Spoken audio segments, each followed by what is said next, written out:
हर दिन ठाकुर जी का प्रादुर्भाव होना चाहिए। क्यों? क्योंकि ठाकुर जी आनंद स्वरूप हैं। कौन है? आनंद। और आनंद एक स्वभाव है। जिसके चित्त में वो स्वभाव प्रकट हो जाए, समझ जाओ कृष्ण ही प्रकट हुए हैं उसके चित्त में। जितनी भी भक्तों की गाथा आप लोग सुनते हैं मंच से, इन सब भक्तों के दर्शन, श्रवण और इनका केवल एक बार संस्पर्श यदि प्राप्त हो जाता था तो ही आनंद। अब आप सोचिए, भक्तिमती मीराबाई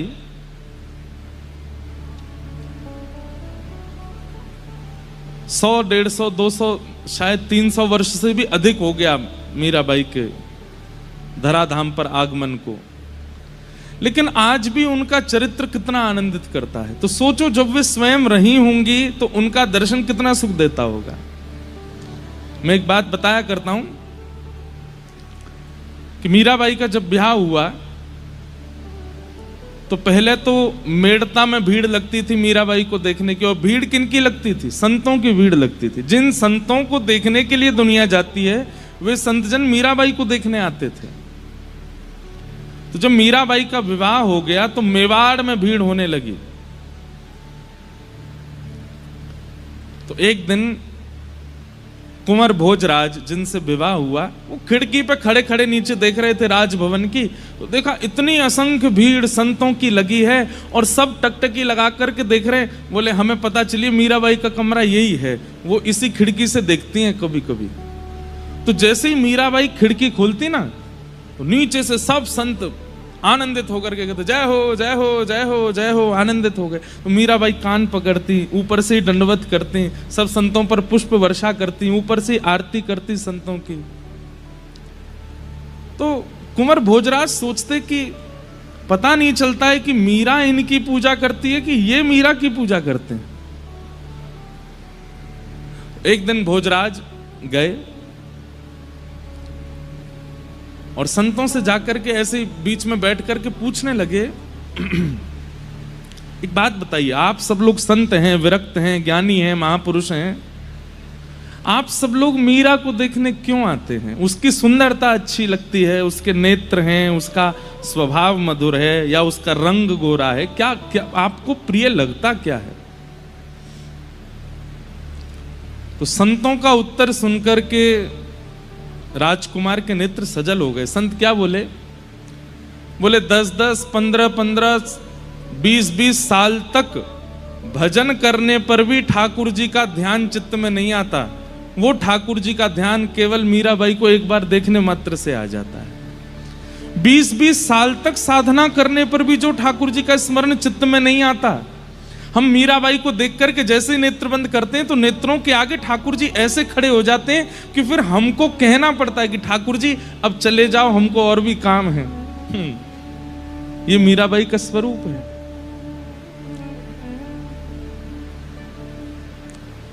तो विचार कीजिए, उन संतों के, उन महापुरुषों के दर्शन कैसे रहे होंगे जिनका हम श्रवण सुन करके आनंदित हो जाते हैं, पवित्र हो जाते हैं।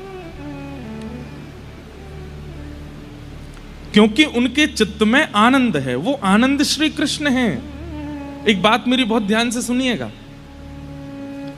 केवल प्रवचन से आपके चित्त में कृष्ण प्रकट हो रहे हैं, केवल बातें सुनाने से ही ठाकुर जी का अनुभव हो रहा है, तो इसमें मेरी कमी है।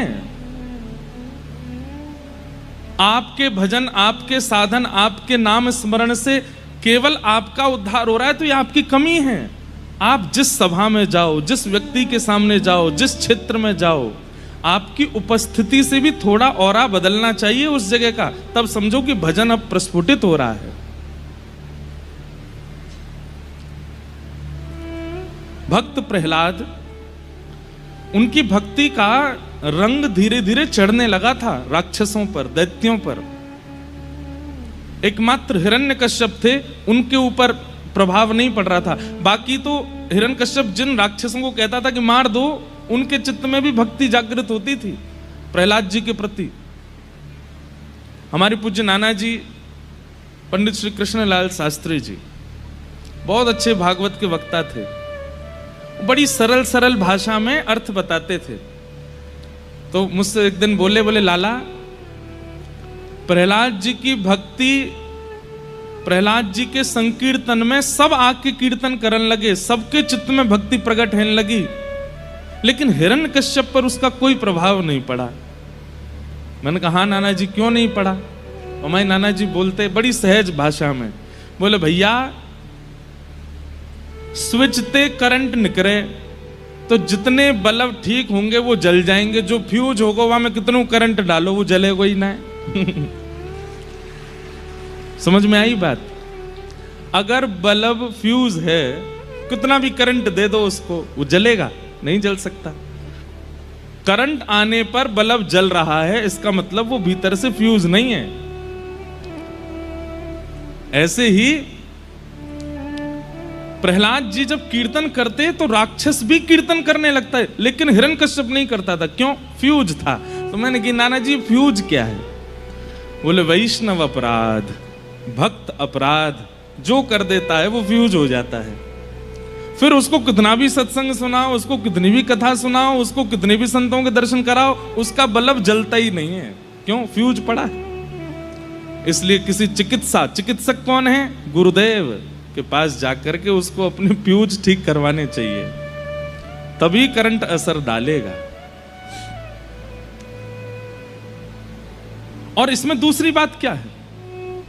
आप नाम जप करते हैं, आप उर्दपुंड लगाते हैं, आप कथा सुनते हैं, लेकिन आप जब अन्य सभा में जाते हैं तो आपकी उपस्थिति से सामने वाले पर भक्ति का कोई प्रभाव नहीं होता, तो इसका मतलब आपके करंट में कमी है। आप जिस सभा में जाएं उस सभा में तनिक परिवर्तन होना चाहिए, तब समझो कि हमारी भक्ति। भैया देखो, एक मेरी बात सुनना।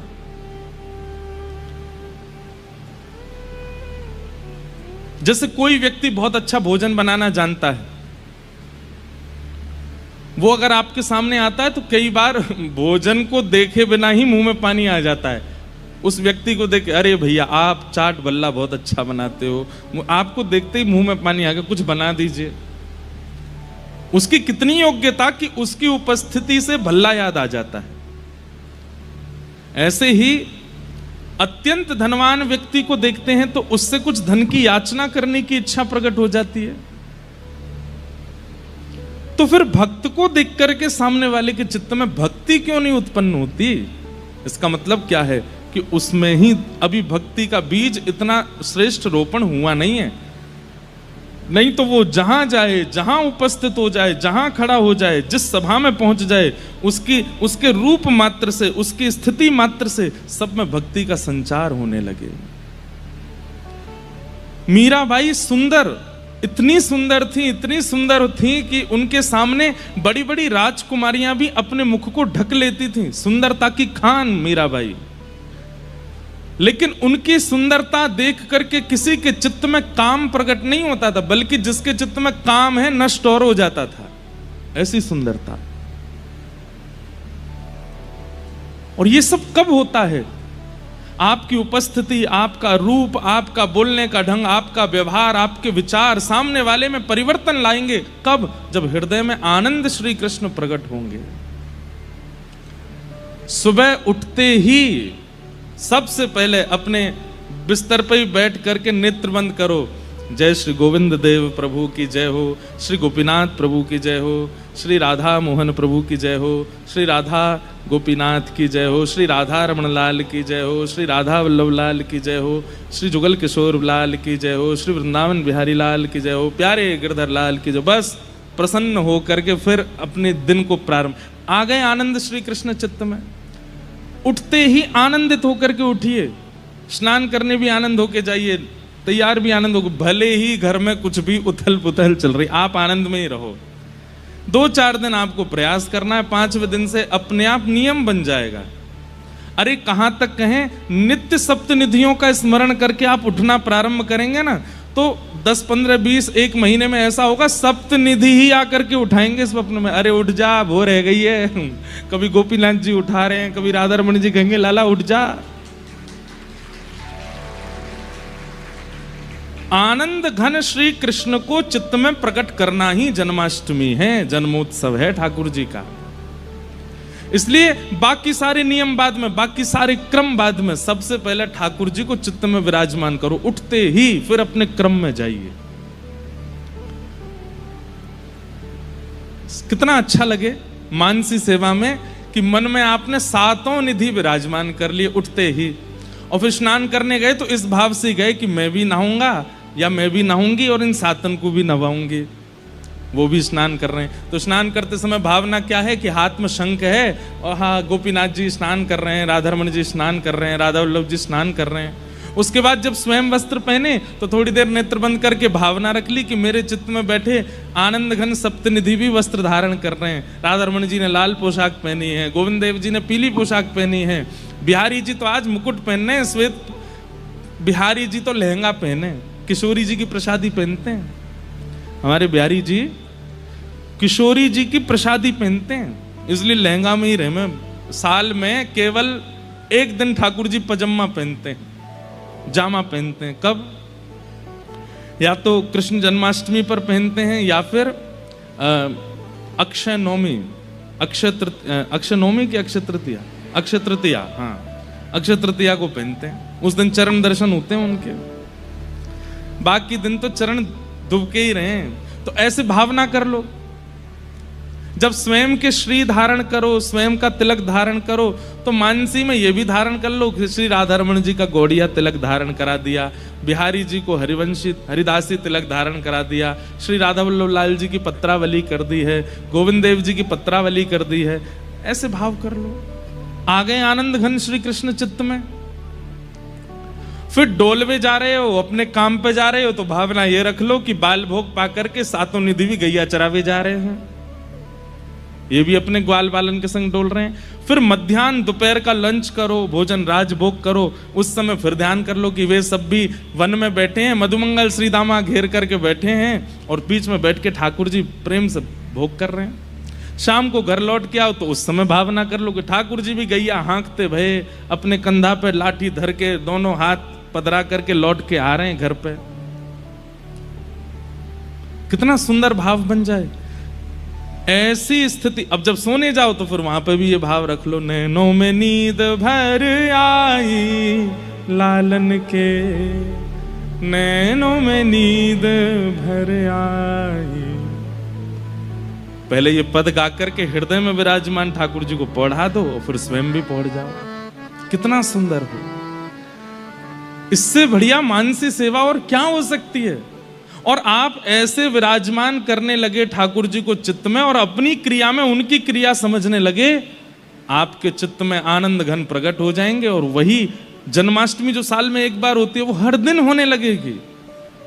फिर बिना क्रीम के ही ग्लो करेगा ये चेहरा, बिना किसी भी क्या बोलते हैं उसको प्रकार के व्यंजन करने से, बहुविधान करने से आकर्षण आ जाएगा चेहरे में। आपकी इच्छा नहीं होगी कि ग्लो आवे, आकर्षण आवे, लोग अपने आप आकर्षित होंगे। और आकर्षित भी काम से नहीं, क्रोध से नहीं, लोभ से नहीं, भक्ति से होंगे।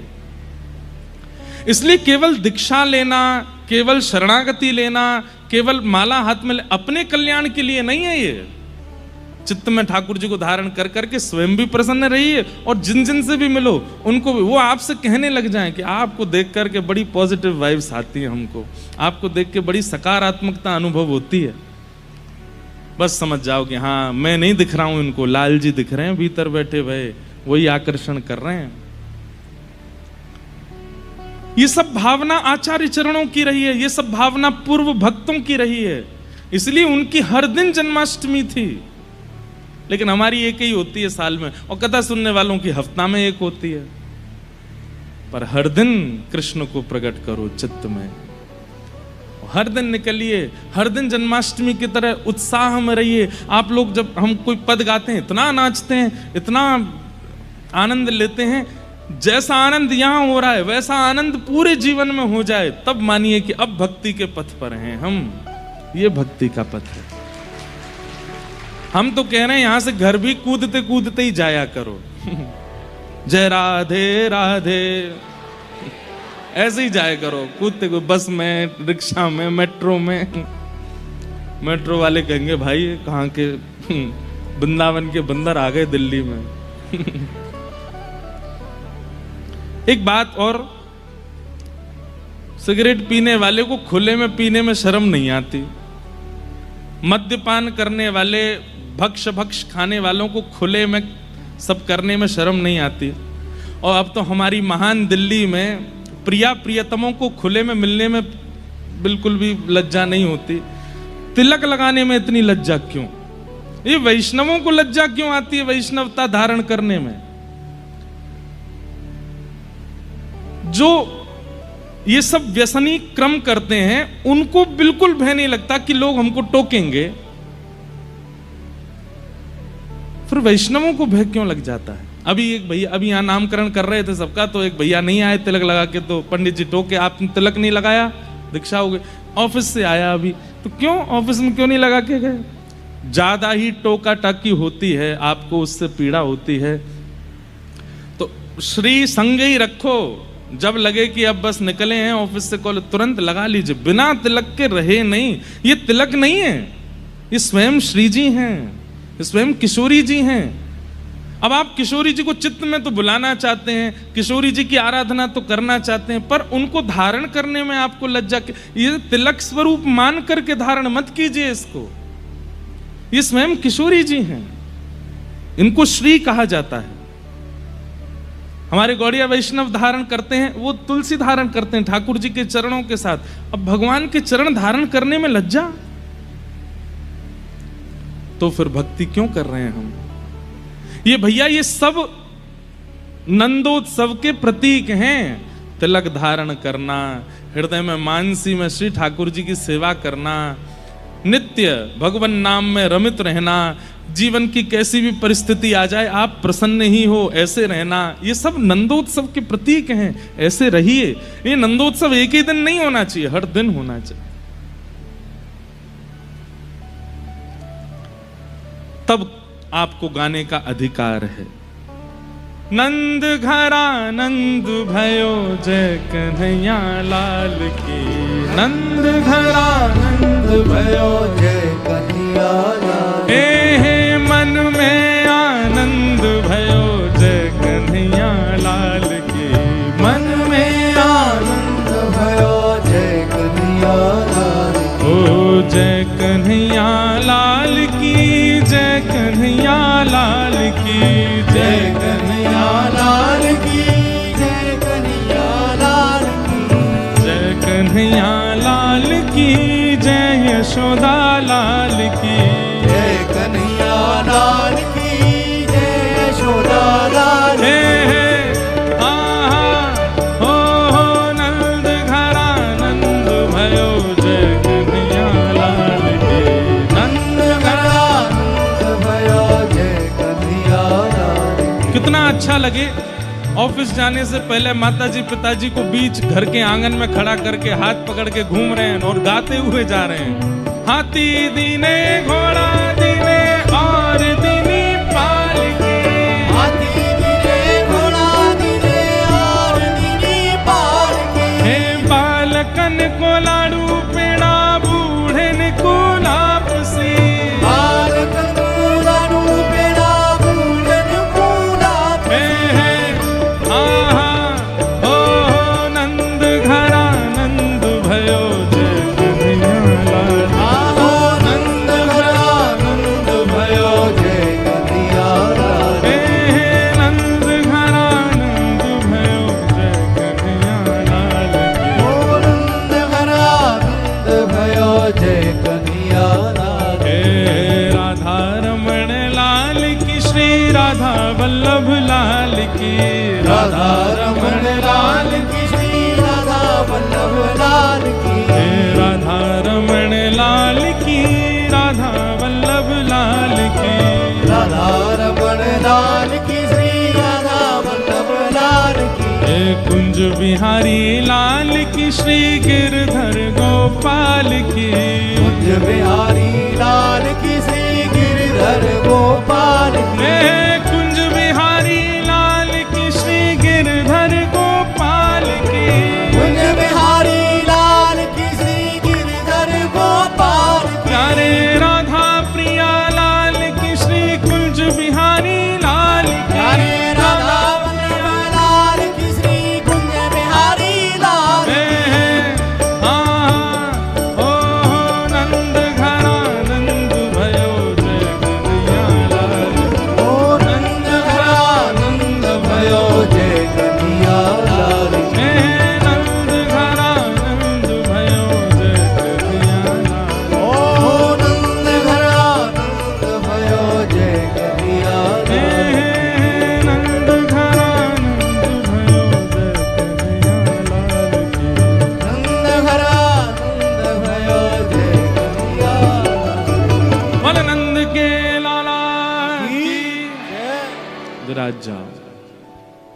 हो गई हर दिन जन्माष्टमी।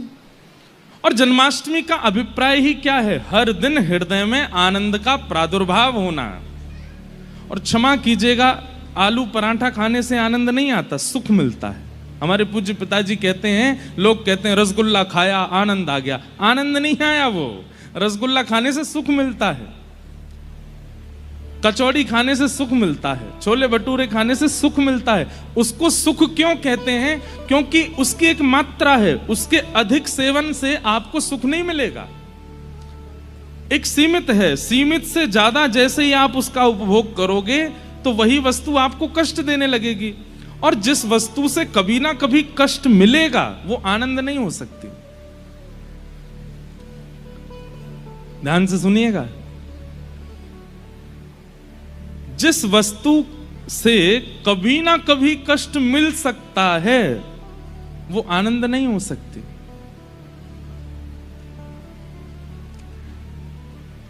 बुरा नहीं मानिएगा, माता पिता जब उनका ब्याह हो जाता है तो उनकी बड़ी इच्छा होती है कि एक संतान हमारे घर में हो। जब संतान हो जाती है इतने खुश होते हैं माता पिता, इतने प्रसन्न होते हैं। श्री जी की कृपा से हमारे घर लाला भयो, लाली भाई जो भी, धीरे धीरे वो बड़ा होने लगता है। जैसे ही घुटनों पर चलने लगता है, जैसे उसके 2 दांत निकल जाते हैं, हाथ पांव निकलने लगते हैं, फिर वो निकल के भागता है। और फिर तोड़ फोड़ मचा, पूरे घर पे ड्राइंग बना दी, कहीं डायनासोर बने हैं, कहीं नाग बने हैं, कहीं कुछ भूत बने हैं। कई बालक तो इतने निपुण होते हैं कि इतने भयानक भूत तो पिक्चर वाले नहीं बनाते जितने वो बना देते हैं। और कई बालक वो कथा में आते हैं, मुझे और बना के लाते हैं। एक दो तो ऐसे आते हैं कि मैं खुद को देख, जब मैं बहुत कभी कभी थक जाता हूं, हम निराश नहीं होते, हम हताश नहीं होते, हम थकते हैं क्योंकि इतना भागते हैं दिन भर। जब बिल्कुल ऐसे होता है कि अब क्या करें, बहुत थक गए, तो अपने वो चित्र देखता हूँ, वाह कितने बढ़िया लग रहे हैं। तो जब बालक इतने उद्यमी हो जाते हैं ना, कभी कभी वो माताएं पिता सिर पकड़ लेते हैं, भाई इससे बढ़िया तुम बिना इसके ही थे, ये काय को आ गया जीवन में। ठीक है थोड़ी देर के लिए बोलते तो हैं, कम से कम संसार में कोई भी वस्तु अधिक समय तक सुख नहीं दे सकती। किसी भी वस्तु का अति भोग जैसे ही आप करोगे, अति भोग, अति सेवन, वो कष्ट देगा। लेकिन ठाकुर जी की संबंधी भी किसी भी वस्तु का भी अति सेवन कष्ट नहीं दे सकता।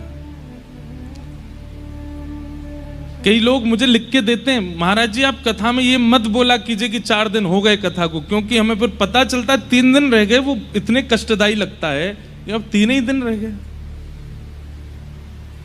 अब पीड़ा की प्रकार, कईयों को नहीं हो रहा होगा, कईयों को कोई फर्क नहीं पड़ रहा है, ठीक है यार बोलते रहते हैं, हम तो केवल आमंत्रण पे आए, हमारे परिवार वालों ने बुलाया तो आ गए, हमको क्या, तुम आज जाओ कल चले जाओ। पर कईयों की स्थिति, और हम बता दें कि परसों कथा पूरी होनी है और उसके बाद 2 साल तो दिल्ली में कथा नहीं है। कितनी पीड़ादायी लगती है ये बात, आपको भी लगती है, हमें भी लगती है कि इतने वैष्णव, जबकि हमारी तो कथा है ही है सब जगह, पर लगता है, हृदय में चुभता है। हमारे गिरधर लाल जी का उत्सव होता है, हर साल होता है, लेकिन उत्सव का विश्राम दिवस, जबकि इतने थके होते हैं 7 दिन के, लेकिन विश्राम दिवस पर लगता अब 1 साल बाद उत्सव होगा।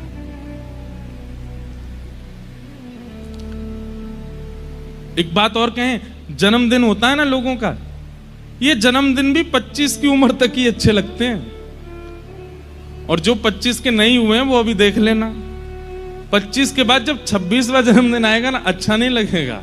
27वें जन्मदिन में हो गए, ठीक है यार ये तो कोई ऐसा, जैसे मतलब अच्छा तो लगता है, पर बचपन में जैसा एक्साइटमेंट होता था वो खत्म होने लगता है, धीरे धीरे कम हो जाता है। लेकिन ठाकुर जी के संबंध का, अब जन्माष्टमी, वो कभी एक्साइटमेंट उसमें कम नहीं होता। 80 बरस के हो जाओगे तो भी सुख ही मिलेगा। क्यों? क्योंकि वो सुख नहीं है, वो आनंद है। जिसका अति सेवन पीड़ा ना देता हो वो श्री कृष्ण है। ऐसे श्री कृष्ण नंद भवन में आज प्रकट हुए हैं। नंदस्त्वात्मज उत्पन्ने जाता ह्लादो महामना आहूय विप्रान वेदज्ञान स्नातः शुचिरलंकृतः वाचयित्वा स्वस्तेनं जातकर्मात्मजस्य वै कारयामास विधिवत् पितृदेवार्चनं तथा। नंद जी के घर लाला भयो है। और कैसो लाला भयो है? अब सोचिए, सुनिएगा, ये ब्रज की लीला है। ब्रजवासियों ने, एक तो होता है कि आपने बालक का दर्शन किया, बालक को देख लिया और उसकी सुंदरता देख करके आप आनंदित हो गए। पर यहां ब्रज में स्थिति ऐसी हो रही है, सब लोग इधर देखो, ध्यान से सुनो। जिसके कान में ये स्वर पड़ता है ना कि नंद जी के लाला भयो है, तो उसके नेत्र अपने आप बंद हो जाते हैं और उसको घर बैठे बैठे ही ठाकुर जी की झांकी दिखने लगती है। उसको वही अनुभव होने लगता है, आहा, ऐसे नील वर्ण की कांति होगी, गोल मटोल से गाल होंगे, कमल जैसे नेत्र होंगे, मधुर मधुर हाथ होंगे, और वो वही नृत्य करने लगता है। ऐसी स्थिति बन गई। बंधुओं, एक बात बताएं आपको, संसार के किसी भी व्यक्ति को बिना देखे आप उसकी व्याख्या सुनकर के उसकी मूर्ति चित्त में नहीं बना सकते। एकमात्र श्री कृष्ण हैं जिनकी व्याख्या उनकी प्रतिमा को प्रकट कर देती है, जिनकी व्याख्या, जिनका कथन उनके रूप का लावण्य प्रकट कर देता है। एकमात्र कृष्ण ही है। और ये अनुभव करके देख लीजिएगा, कोई घर में विवाह का संबंध आवे, आप बिना फोटो देके पूछो लड़का कैसा है, उसके ऐसे सुनहरे बाल हैं, 6 फीट की हाइट है, ऐसे उसके हाथ हैं, ऐसे उसके पैर हैं, आप स्वरूप बना ही नहीं पाओगे। लेकिन आपने श्री कृष्ण को नहीं देखा है और कोई व्याख्या कर दे, व्याख्या सुनते ही आपके चित्त में अपने आप स्वरूप प्रकट होने लगेगा। ये क्वालिटी केवल श्री कृष्ण की और किसी में नहीं है। वंशी विभूषित करा नवनीरदाभात पीतांबरारुणबिंब फलाधरोष्ठात् पूर्णेन्दु सुंदर मुखारविंद नेत्रात् कृष्णात् परम किमपि तत्त्वमहं न जाने। वंशी विभूषित करा, बोले कैसे हैं श्री कृष्ण? जिनके कर में यानी कि हाथ में वंशी विभूषित होती है, सुशोभित होती है। पीतांबर धारण करते हैं, नवनील दाभात, उनका श्रीअंग कैसा है? बोले जैसे कोई नीला गहरा पानी हो, ऐसा रंग है ठाकुर जी का। उसके ऊपर पीतांबरी पहनते हैं। और ठाकुर जी की पीतांबरी कैसी है? हमारे श्री ठाकुर जी पीले वस्त्र पहनते हैं, लेकिन पीले भी झीने पहनते हैं। ध्यान से सुनिएगा, शीतकाल में ठाकुर जी सर्दियों में मोटे कपड़े पहनते हैं, पर ग्रीष्म काल में ठाकुर जी झीने वस्त्र पहनते हैं। झीने मतलब कि भीतर की जो श्याम वर्ण कांति है वो बाहर दिखती है ठाकुर जी की, ऐसे वस्त्र पहनते हैं। पीतांबरा अरुण बिंब फलाधरोष्ठात्, उनका मुखमंडल कैसा है? बोले एक कमल की जैसी आकृति मुखमंडल, सब कमल जैसा ही है ठाकुर जी का। अद्भुत सुंदर ठाकुर जी के ओष्ठ हैं। ठाकुर जी के होठ कैसे हैं? जैसे एक धनुष की आकृति होती है ना, सुंदर धनुष की आकृति, बीच से ये जाते हैं ऐसे, और फिर नीचे से जो उसका जो प्रत्यंचा होती है उसको थोड़ा सा खींचा जाए तो ठाकुर जी के होठ प्रकट हो जाएंगे, ऐसे होठ हैं।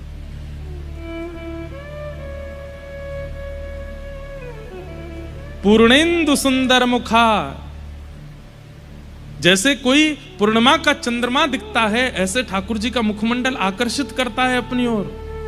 अरविंद नेत्रात्, ठाकुर जी के जो नेत्र का अंतिम छोर है वो बहुत लंबे तक जाता है। कई लोगों में भी आपको देखने का मिलेगा कि उनके नेत्रों का जो अंतिम छोड़ है वो थोड़ा पीछे तक जाता है। आप लोग मत करना, नहीं तो पड़ोसियों की तरह लगोगे। वो वाला ये पीछे नहीं। एक और होता है कि मोटे नेत्र हैं पर ये अंतिम छोड़ काफी बड़ा पीछे तक जाता है।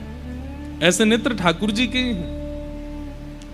इसलिए ठाकुर जी की जो ये काली मां है ना बीच की, ये जब ऐसे तिरछे देखते हैं हम यहीं तक देख सकते हैं, पर ठाकुर जी यहां तक भी देख लेते हैं। वो ऐसे घूम जाती है। उसी को तो कहते कटाक्ष नेत्र। जादू भरी तेरी आंखें जिधर गई, नैनों की कटारी वारी वारी छुई मुई छतियां से तर गई। ऐसे ठाकुर जी के नेत्र हैं। कहां तक वर्णन करें, अभी तो जन्म भयो लाला को। जन्म लेता बालक, बुरा नहीं मानिएगा, इतना ज्यादा सुंदर नहीं लगता। ऐसा लगता है चूहा का सा बालक, छोटा सा। उसकी मुखाकृति कैसे, छोटे से हाथ होते हैं, छोटा सा मुख होता है। अभी कोई पूछे किस पे गया है, लोग बाग बोलते हैं, घर के लोगों के तो बड़े अद्भुत आनंद होते हैं। अरे ये तो मुंह पे गया, फूफा जी आएंगे दूर के, कभी आए ही नहीं घर पे, ये तो मेरे जैसा लग रहा है। मामा कहेंगे नहीं नहीं मामा पे गया है, सब पे गया है वो बालक, किसी के जैसा नहीं होता वो।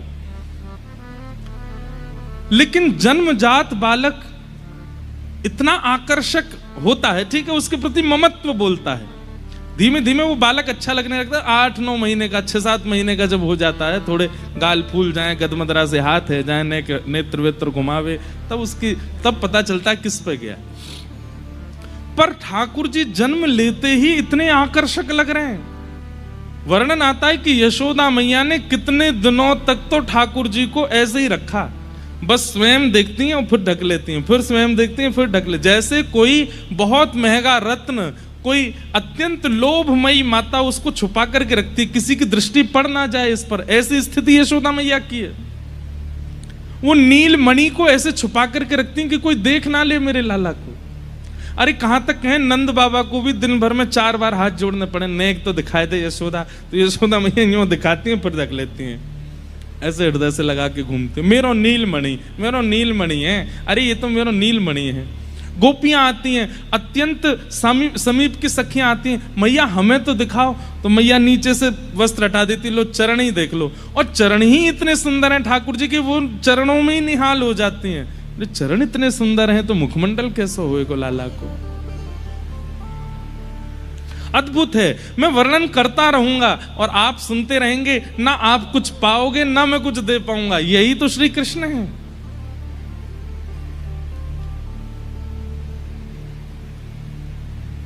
ब्राह्मणों ने जाकर के स्वस्ति वाचन किया, ठाकुर जी को आशीष प्रदान किया। सब ब्रजवासी बड़े आनंद में नाच रहे हैं, निमग्न हो रहे हैं। 6 महीने तक नंदोत्सव ऐसे चलता रहा जैसे रात भर ही चला हो। 6 महीने ऐसे व्यतीत हो गए जैसे एक रात्रि निकल के गई हो। यह स्वभाव है संसार का कि यहां कष्ट के क्षण बहुत लंबे लगते हैं और आनंद के क्षण चुटकी के समान लगते हैं, जल्दी जल्दी निकल जाते हैं। लेकिन फिर भी हम जितना भी आनंद अनुभव करते हो, घर में ब्याह हो रहा है, 4 दिन का फंक्शन चल रहा है, तो 4 दिन जैसे ही पूरे होते हैं ना, तो फिर सब लोग बात करते हैं, ऐसा लगा कि अभी तो शुरू हुआ था, अभी पूरा हो गया। लेकिन यहां 6 महीने निकल गए।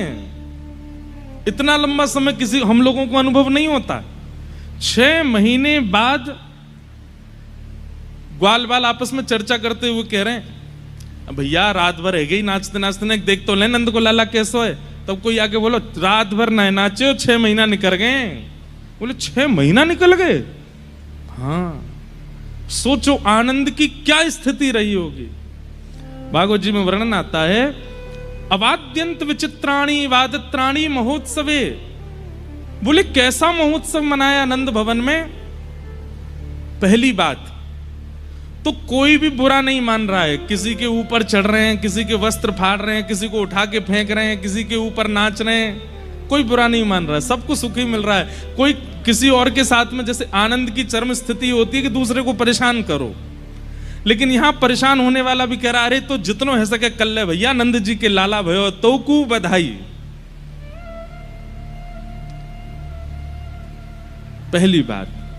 दूसरी बात, किसी को भोजन की सुध नहीं है। इन 6 महीनों में ब्रजवासियों ने क्या खाया ये उनको खुद नहीं पता। प्यास कब लगी है, पानी कब पिया है, इसका भी उनको भान नहीं है। सोए कब है ये पता नहीं है। और ये जितने भी संगीत के साज हैं, इनका तो एक समय है, उतनी देर ही बज सकते हैं। तो बोले 6 महीने तक फिर क्या बज रहा था? तो कहते हैं हमारे वेदव्यास जी महाराज, अवाद्यंत विचित्राणी। बोले विचित्र विचित्र वाद्य बज रहे हैं। कैसे? कोई मुंह से आवाज निकाल रहा है, कोई ड्रम मिल गया उसी को बजा रहा है, कोई थाली बजा रहा है, अरे कोई किसी के सिर पर चढ़ गया है, उसके बाल नहीं है तो उसके सिर को ही बजा रहे हैं, कोई किसी के हाथ में हाथ देकर के ताली बजा रहा है। ऐसे विचित्र विचित्र वाद्य बजा रहे हैं और सब गा रहे हैं, नंद घनानंद भयो जय कन्हैया लाल की। दही की कीच भई है और वह दही के बीच में कमर कमर तक दही फैलो है, और वह दही के बीच में श्री नंद बाबा को खड़े करके और अपने अपने पटकान से पटका बांध करके नंद बाबा को बीच में पकड़ के, एक तरफ ब्रजवासी खड़े गए, दूसरी तरफ ब्रजवासी खड़े गए, और बीच में नंद बाबा को ही मानो जैसे मंदिराचल पर्वत बना करके घर्षण कर रहे हैं। और नंद बाबा के मुख से जब बधाई हो शब्द निकलता है तो मानो जैसे मंदिराचल पर्वत को देवता घर्षण कर रहे हैं और उसके भीतर से अमृत प्रकट हो रहा हो, ऐसे आनंद प्रकट हो रहे हैं। देवी देवता आकाश मार्ग से आ रहे हैं ठाकुर जी का दर्शन करने के लिए। इतने में ही वृषभानु जी आ गए। और वृषभानु जी कैसे आए? अनेक ब्रजवासियों को लेकर के आए। सबके सिर पर बड़े बड़े थाल हैं और उन थालों में सामग्रियां रखी हुई हैं। वृषभानु जी और नंद बाबा जब अपने युवा काल में जमुना जी में स्नान करते थे तो हाथ पकड़ के डुबकी लगाते और मनोकामना मांगते, हमारी गैया स्वस्थ है जाएं, हमारी गैयान को सब मंगल है जाए, ब्रजवासी सब मंगल में है जाएं, हे यमुना मैया आप सदा यूं ही ब्रज में बहती रहो। ऐसे सबके कल्याण की कामना मांगते और मांगते मांगते भानु बाबा कहते, ए नंद बाबा, अगर तुम्हारे लाला भयो और मेरे लाली भई, या मेरे लाला भयो तुम्हारी लाली भई, तो हम दोनों को ब्याह कर देंगे, हम दोनों समधी बनेंगे। और ये कह के दोनों डुबकी लगाते। आज जब नंद बाबा के लाला भयो, तो ब्रज में 2 पक्ष हैं। एक पक्ष तो है कि लाली 1 साल पहले भई है, पर एक पक्ष है कि लाली 1 साल बाद भई है। कई जगह बधाइयां आती हैं, उन बधाइयों में ऐसा वर्णन आता है कि यशोदा मैया लाला को लेके आई हैं किशोरी जी के जन्म होने पे, तो उससे ये बात सिद्ध होती है कि ठाकुर जी पहले आए हैं। पर कई पक्षों में ऐसा वर्णन आता है कि किशोरी जी का पहले। अब हमको क्या, हम दोनों में राजी हैं, चाहे श्री जी पहले आई हो चाहे श्री जी, अच्छा श्री जी बाद में भी आई हो तो भी हमारे माई श्यामा जू को। कहीं अगर ये पक्ष है कि 1 साल पहले किशोरी जी जन्मी इसलिए उनका राज चलता है, ऐसा नहीं है। वो 10 साल बाद भी जन्मी होती तो भी चलती श्री जी की ही, ठाकुर जी की ना चलेगी, चलेगी हमारी किशोरी जी की। तो कहते हैं कि वृषभानु बाबा के अभी लाली भई नहीं है और भानु बाबा खूब सारी बधाई लेकर के आए। नंद बाबा बोले, अरे भैया, अरे मेरे मित्र परम सखा आए हैं, भानु बाबा आप बधाई लेके आए हो। भानु बाबा बोले, बधाई बधाई ना लेके आयो मैं तो। बोले, टीको करवे आया हूं लाला को, सगाई पक्की करवे आया हूं। जन्म लेते ही ठाकुर जी की सगाई है गई। नंद बाबा के नेत्र सजल है, अरे बाबा आप तो, लेकिन थोड़े मन में संकोच में आ गए। क्यों? बोले, भानु बाबा की लाली तो भई नहीं है अभी तक, और ये टीको लेके आ गए। वृषभानु जी तो बड़े आनंद में सब सामग्री पधराते जा रहे हैं। ये हमारे जमाई के काजे ये लेके आए हैं, जमाई के काजे, छोटे से जमाई हैं, अभी पाम भी ना उठे उनके।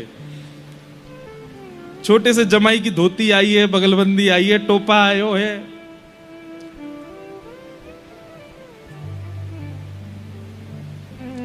हमारे ब्रज में गाते हैं, नंद महर घर धोटा जायो। ये देखो कुछ लोगों को पता है, मैं कहूंगा नंद महर घर धोटा जायो, आपको कहना बरसाने से टीको आयो, टीको तिलक आयो ठाकुर जी को। नंद महर घर ढोंटा जायो, बरसाने ते टीको आयो, नंद महर घर ढोंटा जायो, बरसाने ते टीको आयो, नंद महर घर ढोंटा जायो, बरसाने ते टीको हे आयो, नंद महर घर लाला आयो, बरसाने ते टीको हे आयो, नंद महर घर ढोंटा जायो, बरसाने ते टीको आयो, हे नंद महर घर ढोंटा जायो। बरसाने ते टीको आयो। ऐसे सब गाने लगे। बोले नंद महर घर लाला आयो, बरसाने से टीको आयो। टीको आयो ठाकुर जी के काज। नंद बाबा बड़े प्रसन्न हैं, लेकिन बड़े संकोच में कि लाली तो भई नहीं है, पहले टीको कर रहे हैं। तो बड़े संकोच में नंद बाबा ने धीमे से पूछा, भानु बाबा एक बात करनी है। बोले कहा? बोले आप ये सब टीको लेके आए हैं, लाला को तिलक कर रहे हैं, लाला को सुंदर स्वर्ण के आभूषण पहना रहे हैं, हाथ पावन में कड़ूला पहना रहे हैं, अपने जमाई मान के उनके चरण छू रहे हैं, लेकिन बहू को तो जन्म भयो ही ना है अभी तक। बिना बहू के आपने जमाई पक्को कर लियो, खुद सास ससुर बन गए। बुरा मत मानियो, मैं जानू आपको कष्ट होगा अगर मैं ऐसा कहूंगा तो, लेकिन लाली तो भई नहीं अभी तक।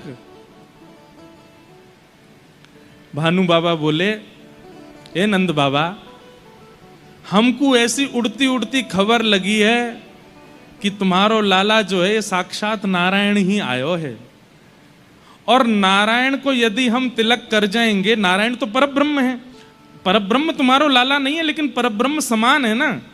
अगर हम परब्रह्म समान को तिलक कर जाएंगे, पहले ही सास ससुर की पदवी पर आ जाएंगे, तो फिर परब्रह्म को सोच करके अपनी बहू हमारे यहां भेजनी पड़ेगी। हमारे हम पहले ही तिलक कर रहे हैं। लाली ना है भाई, लेकिन टीको करके जाएंगे तो लाली को आनो पड़ेगा। और हम बताएं आपको एक बात, नंद बाबू बोले कहा, बोले आपके यहां लाला है वे ते हमारे बरसाने में इतना आनंद है क्योंकि हम अब पक्को कर गए हैं कि हमारे यहाँ लाली ही आवेगी। क्योंकि ये तो निश्चित हो, लाली आपके यहाँ आती तो लाला हमारे यहाँ आतो, लेकिन लाला आपके यहाँ आए हो तो निश्चित है कि लाली हमारे यहाँ ही आवेगी। ये बड़ी अंतरंग चर्चाएं हैं हमारे ब्रज के भाव की। और फिर एक साल बाद जब किशोरी जी का प्रादुर्भाव हुआ तो यशोदा मैया गईं और अपनी गोद में ऐसे लाला को किनारे पर दबाए के लेके गई हैं। ठाकुर जी अपने जन्म के समय टीके में जो वस्त्र आए थे वही पहन के गए, पीली बगलबंदी, पीली धोती, गले में बगनखा, कानन में कुंडल, बढ़िया सुंदर तिलक।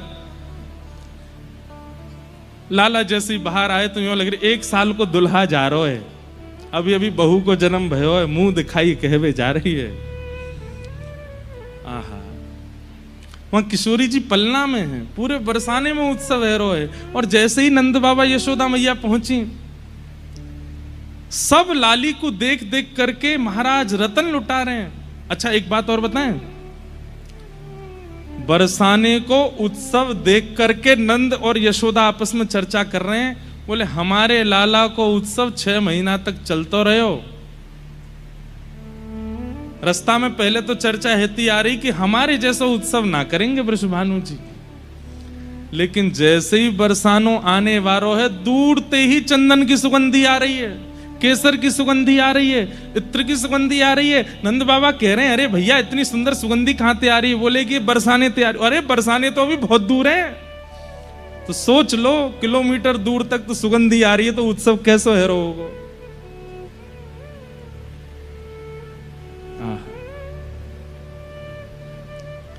जैसे ही पहुंचे हैं महाराज, केसर कींच केवल पृथ्वी पर नहीं है, इतनी केसर के दधी काने किए हैं बरसाने में कि आकाश में जो बादल हैं वहां तक छींटे पहुंचे हैं। बादल भी केसरी रंग के है गए हैं बरसाने में। देख करके नंद बाबा आश्चर्यचकित है गए, ऐसा उत्सव कभी सुना नहीं, कभी देखा नहीं।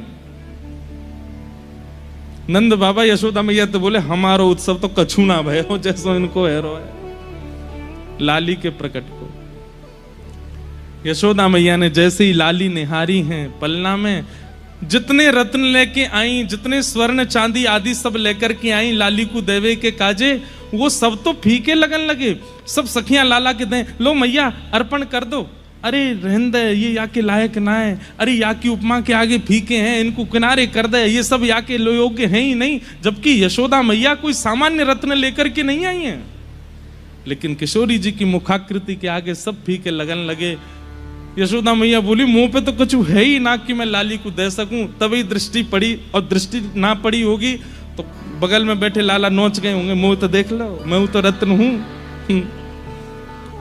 यशोदा मैया की दृष्टि पड़ी, हम भाई जी है मेरे हृदय को रत्न। तो लाला लेकर के किशोरी जी पे 8 बार वार करके लाला ही अर्पित कर दिए किशोरी जी के चरणन में। बोले जय है इनको।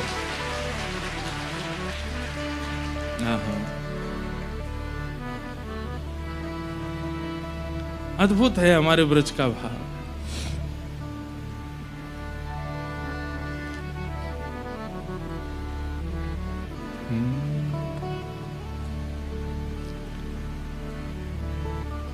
अब दोनों युगल मिले तो एक पद तो गा ही दें कोई।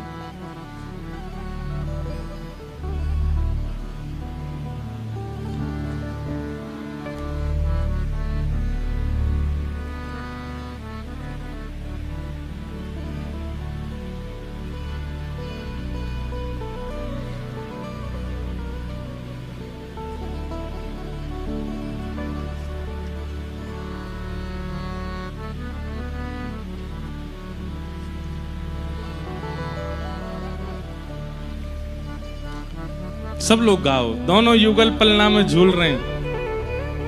बसो मोरे नैनन में यह जोड़ी, बसो मोरे नैनन में। सब लोग गाइए, ऊंचे स्वर में गाओ। बसो मोरे नैनन में यह जोड़ी, बसो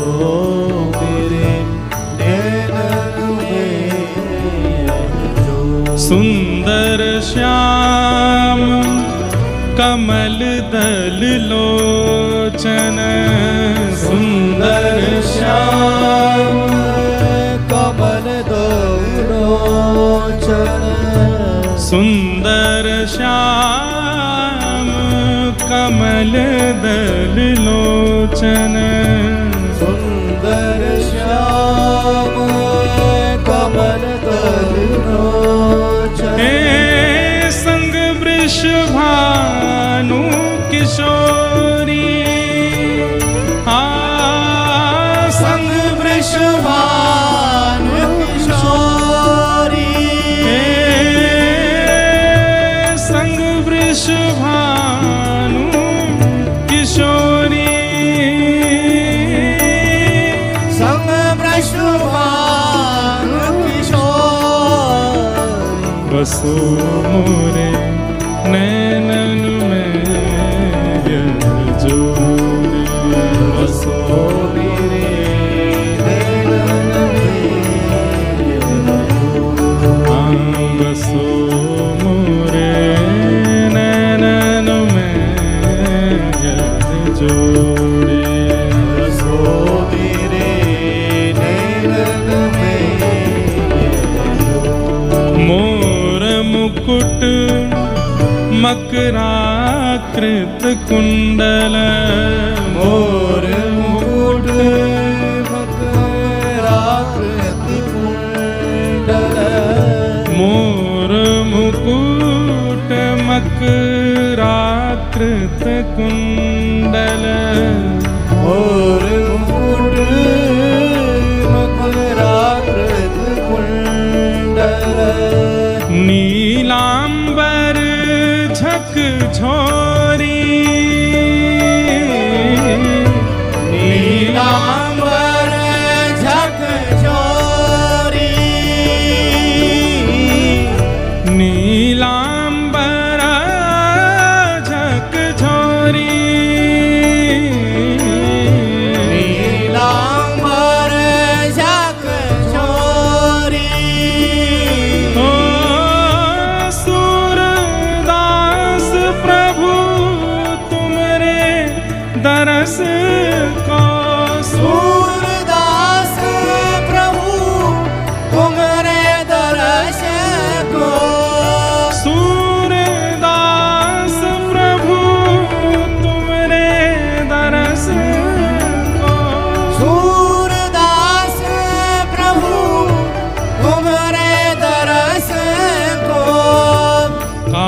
कावरणो मति थोड़ी,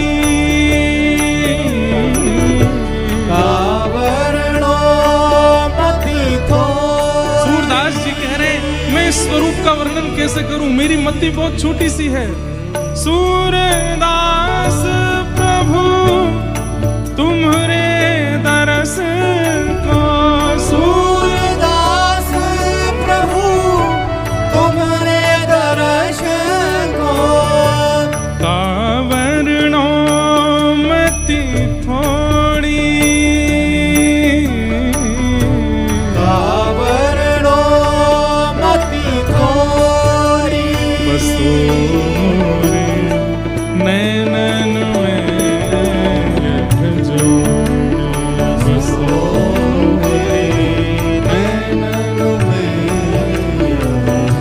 सुंदर श्याम कमल दल लोचन, सुंदर श्याम कमल दल लोचन, संग वृष भानु किशोरी,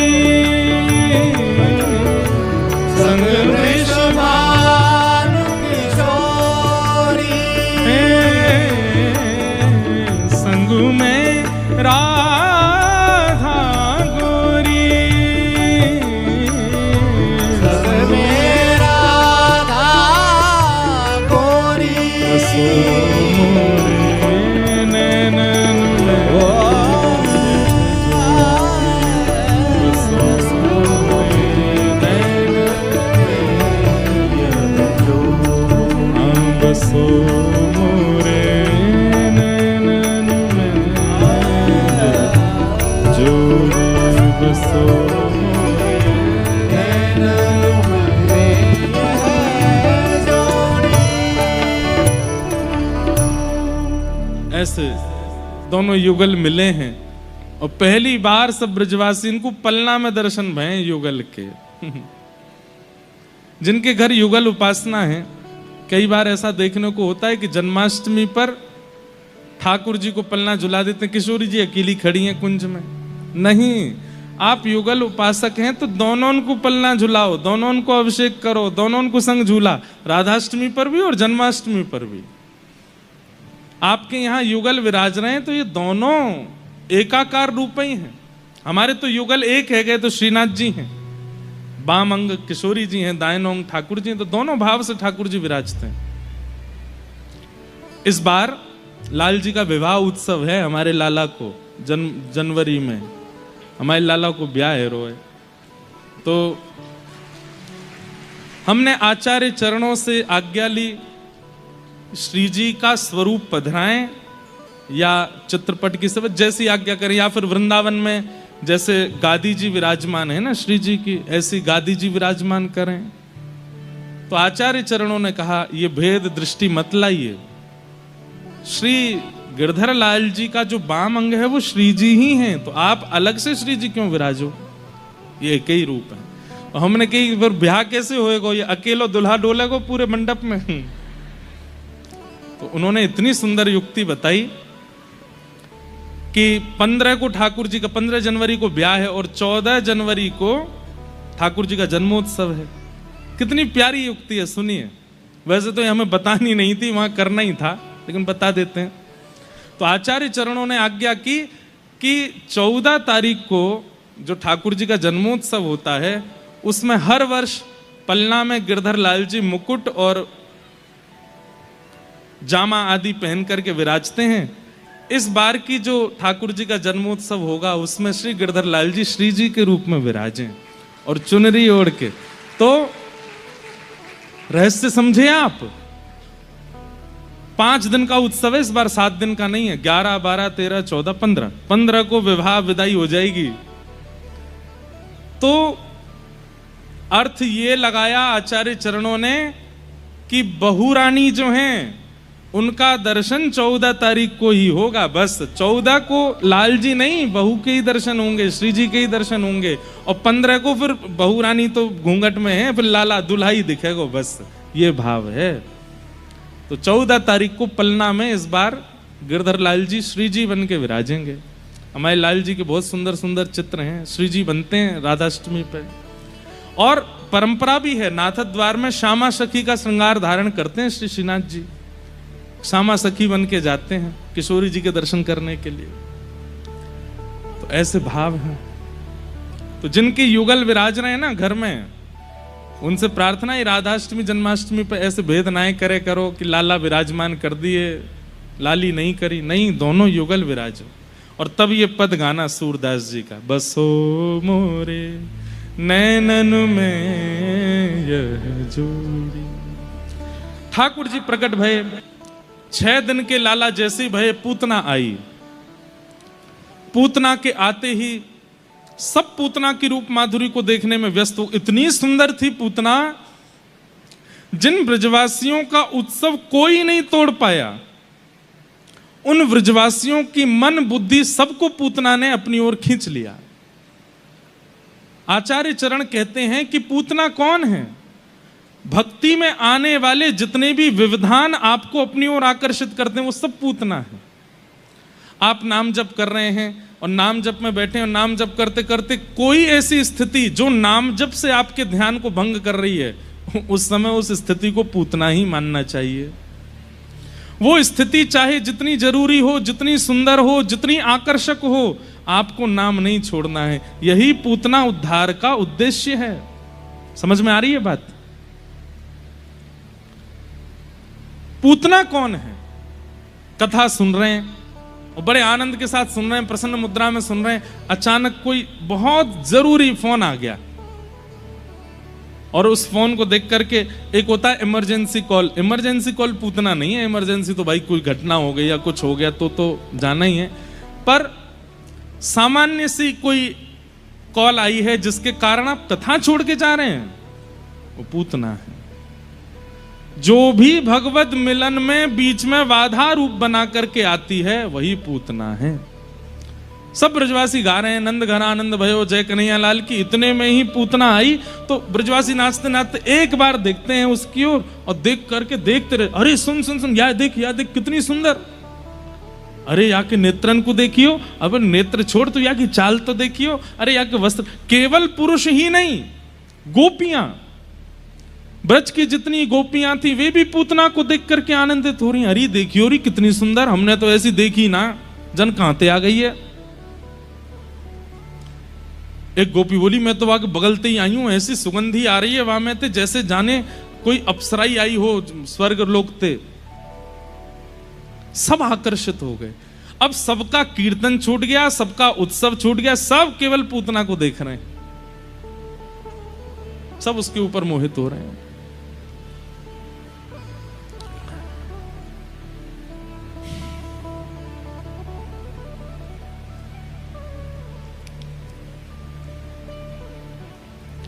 पूतना जैसे भीतर गई, नंद भवन में यशोदा मैया ने जैसी पूतना को देखा, मैया के चित्त में भी भावना आई, बड़ी सुंदर है, ये तो मेरे लाला की बहू बन जाती तो आनंद आता।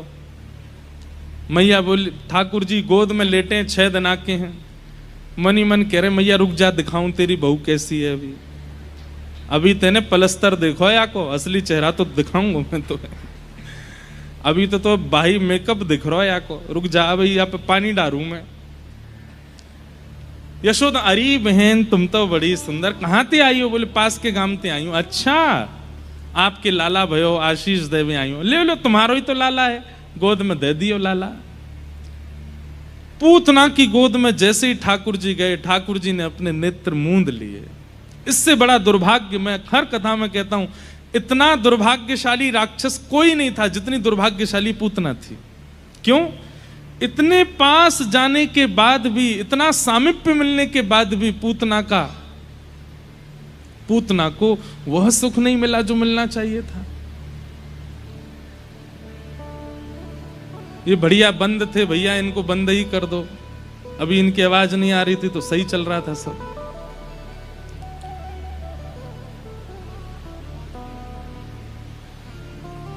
इसे ही कहते हैं पूतना। बढ़िया ध्यान लग रहा कथा में और किसी आवाज से ध्यान चला जाए। वैसे तो बढ़िया एसी हैं, लेकिन कथा में भूल भाल जाए तो फिर ऐसी पूतना से ही है। तो पूतना पर सबका, तो पूतना दुर्भाग्यशाली क्यों है? इतना सामीप्य मिलने के बाद भी ठाकुर जी की नेत्रों की अधिकारिणी नहीं बन पाई। पहले दिन मैंने कथा में कहा था कि हरि के प्रिय बनना ही हमारे जीवन का कल्याण है, और पूतना अपने कल्याण से वंचित हो गई, अपना कल्याण नहीं करवा पाई। जिसको देख करके सब रीझ गए, लेकिन हरि नहीं रीझे। भैया, हम आज चौथे दिन, पांचवें दिन फिर से निवेदन कर रहे हैं, अपनी संपूर्ण क्रिया इस विचारधारा से कीजिए कि वो हरि को भाए, वो हरि को सुहाए। यही जीवन का कल्याण है कि आप हरिप्रिय बन जाओ।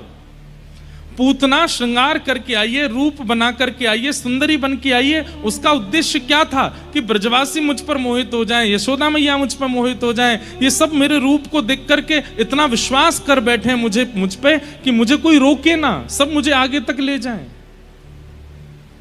उसके श्रृंगार का उद्देश्य कृष्ण प्रसन्नता नहीं है, उसके श्रृंगार का उद्देश्य लोक रंजन है, सबको रिझाना है।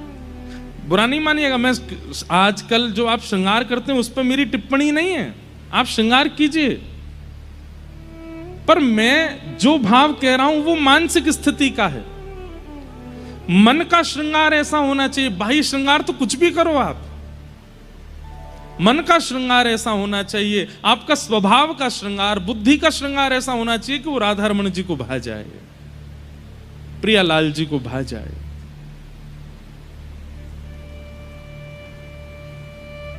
बाहर आप कुछ भी पहनिए, उससे कोई अभिप्राय नहीं होता है। अरे गजेंद्र पर उद्धार करने के लिए ठाकुर जी जाते हैं, जो वस्त्र ही नहीं पहनता है, जो कि जानवर है, जो कि नहाता भी नहीं कितने दिनों तक, उसका उद्धार करने ठाकुर जी जाते हैं। प्रहलाद का उद्धार करने ठाकुर जी जाते हैं, जो कि एक सदकुल में जन्मा नहीं, जिसके घर मांस भोजन भी किया जाता होगा। तो ठाकुर जी बाह्य आवरण, बाह्य श्रृंगार नहीं देखते, वो मानसिक स्थिति देखते हैं कि कैसी है। इसलिए मानसिक स्थिति का बाह्य श्रृंगार आप बढ़िया से बढ़िया करो, लेकिन जैसे आप भक्ति के मार्ग में आओगे ना, श्रृंगार की आवश्यकता पड़ेगी नहीं, नाम ही श्रृंगार करेगा। ठाकुर जी की स्मृति ही आपको सुंदर बना देगी, आपको कुछ लगाने की आवश्यकता नहीं, अपने अंगों पे अपने आप प्रकट होने लगेगा वह भाव।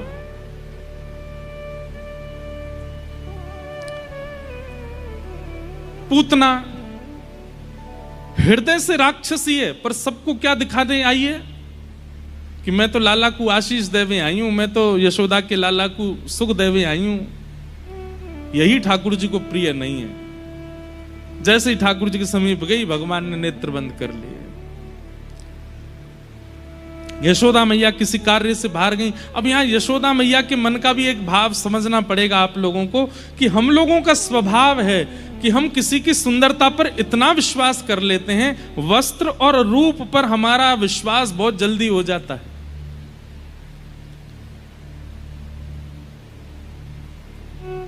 यदि सुंदर रूप ही विश्वास के पात्र होते तो श्याम सुंदर गोरे होते, सांवले नहीं। श्री कृष्ण बनकर के ये बात बता रहे हैं कि भैया समाज के लोगों ने हमारी ओर देखो, हम श्याम वर्ण के हैं, हम कृष्ण हैं। इस बात से ठाकुर जी आपको ये प्रत्युत्तर दे रहे हैं, ये प्रमाणित कर रहे हैं कि सुंदरता देख करके विश्वास मत कीजिएगा। यदि रूप ही सुंदर होना, रंग ही सुंदर होना विश्वास का प्रतीक होता तो हम भी गोरे बन के आते, हम श्याम बन के आए। ये बहुत बड़ा संदेश दे रहे हैं ठाकुर जी हम सबको। इसलिए भैया रूप पे बहुत जल्दी आकृष्ट मत हुआ करो।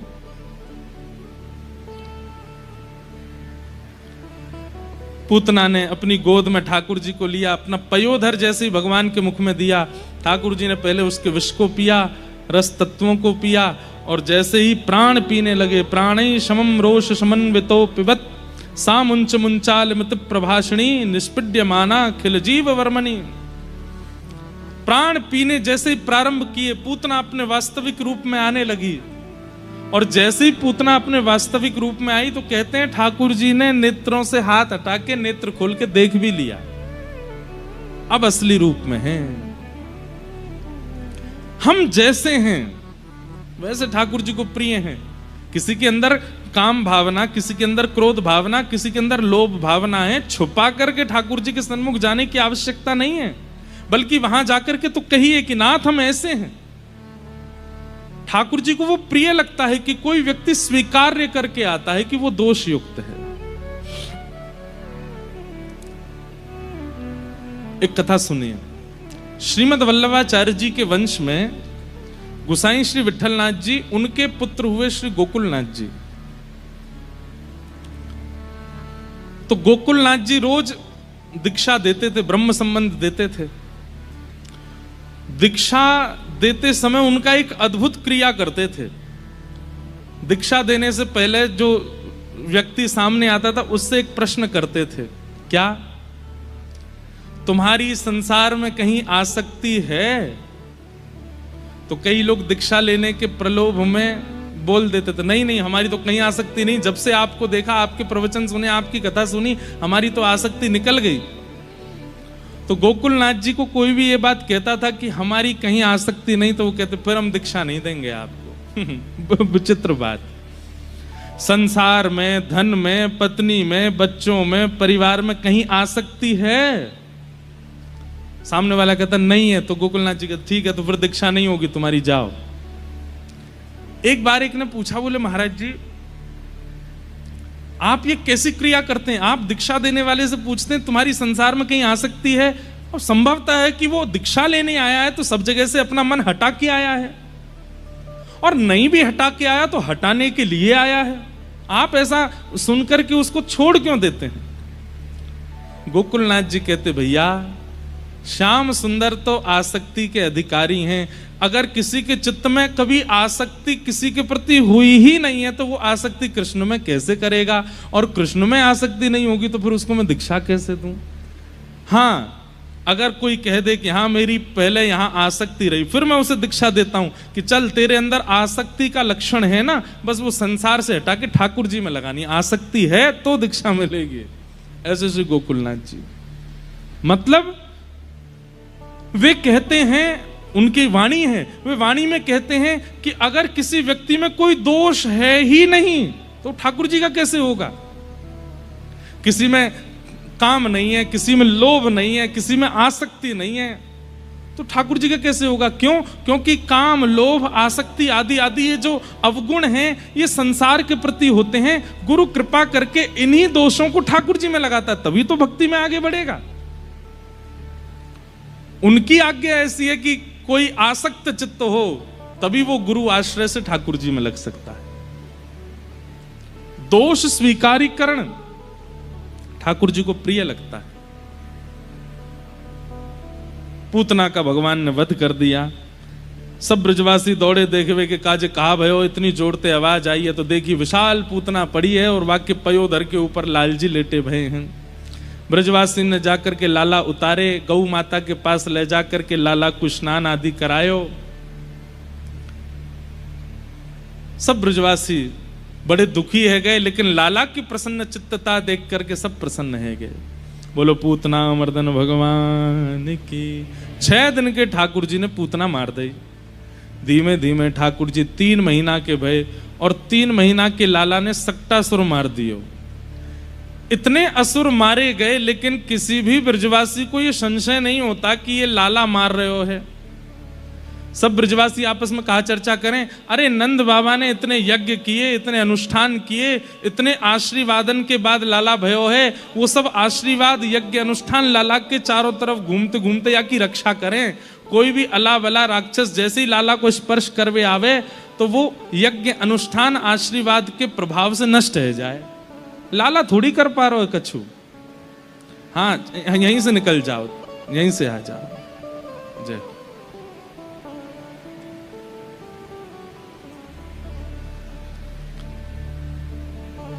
ऐसी स्थिति। एक बात हम आपको बताएं, एक बार वृंदावन के एक संत हमको एक बहुत अच्छी बात बता रहे थे कि भैया दिव्य भक्तगण, दिव्य संतजन, दिव्य दिव्य भगवान के अनुयायी वे आकाश में भ्रमण करते रहते हैं और प्रतीक्षा करते हैं कि कोई ऐसे माता पिता हमको दिखें जिनका जीवन शुद्ध हो, जिनके विचार शुद्ध हो, जिनका आचरण शुद्ध हो, ताकि हम उनके घर जन्म लेवें। इसीलिए किसी भी घर में अगर कोई भक्त जन्म लेता है तो निश्चित है या तो मां या फिर पिताजी, उनके चित्त में ऐसी भक्ति होगी, ऐसी निर्मलता होगी, तभी उनके घर एक परम वैष्णव का जन्म हुआ है। लेकिन आजकल परम वैष्णव जन्म नहीं ले पा रहे हैं, तो इसके पीछे कारण भी यही है कि उन संत चित्तों ने आपको स्वीकार नहीं किया, आपके यहां आना स्वीकार नहीं किया। इसलिए हमारी प्रार्थना है, नव विवाहित जो होते हैं या विवाह जिनका होने वाला है, विवाह के बाद दोनों साथ चल के ऐसा आचरण कीजिए कि कोई दिव्यात्मा आपको स्वीकार करे और आपके घर किसी भक्त का जन्म हो, किसी वैष्णव का जन्म हो। पर आप लोग अपना आचरण शुद्ध नहीं रखते, अपने विचार और अपने खान पान में शुद्धि नहीं करते, इसलिए कोई भक्त चित्त आपको स्वीकार नहीं करता। फिर बालक तो होते हैं सुंदर, लेकिन बड़े होके वो फिर धुंधुकारी जैसे हो जाते हैं, और फिर चिंता होती है, ये बालक ऐसा क्यों हो गया, ये ऐसा क्यों हो गया, ये ऐसे क्यों करता है, ये व्यसन क्यों करता है, क्योंकि आपका आचरण शुद्ध नहीं था, इसलिए किसी भक्त चित्त ने स्वीकार नहीं किया।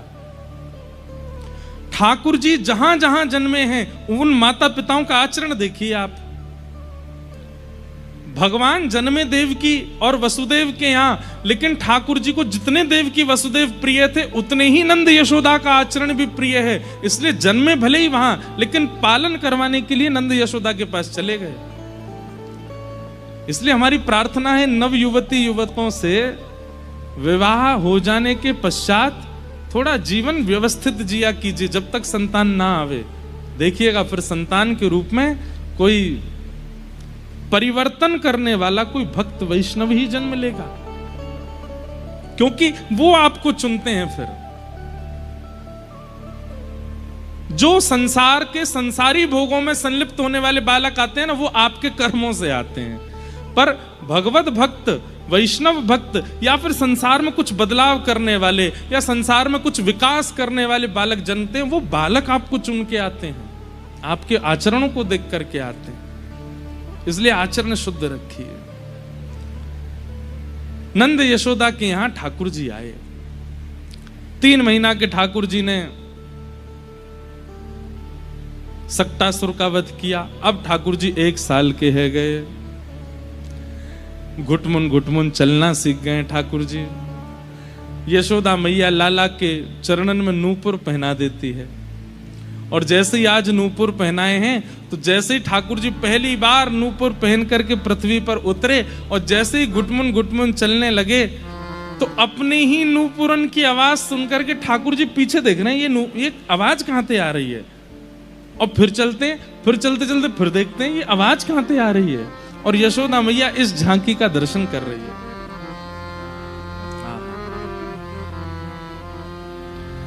हमारे सूरदास जी का एक बहुत सुंदर पद है। ठाकुर जी जब बोलना सीख गए, एक नया गुण है ठाकुर जी का। नहीं, ये पद नहीं है, दूसरा है।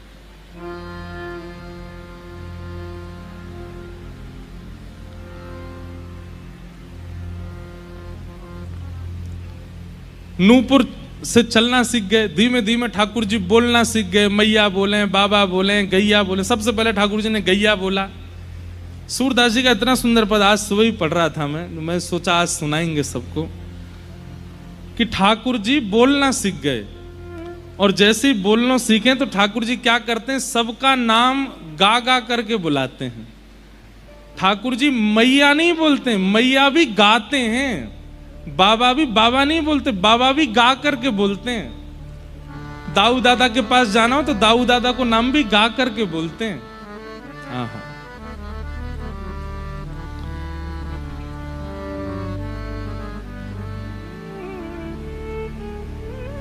सूरदास जी वर्णन कर रहे हैं। हे हरि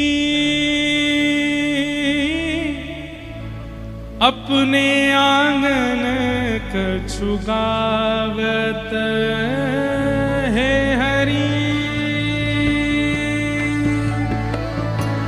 आंगन कछु गावत,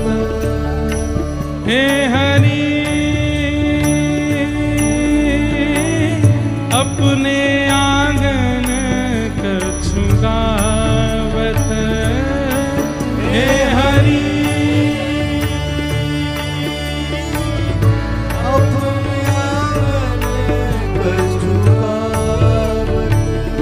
आप सब इस झांकी का दर्शन करो। सूरदास जी को दर्शन हो रहे हैं, कैसे गा रहे हैं ठाकुर जी, कैसा स्वरूप है। आंगन में बैठे हैं छोटे से लाला और कुछ गा रहे हैं। क्या गा रहे हैं? हे हरि अपने आंगन कछु गावत हे हरि।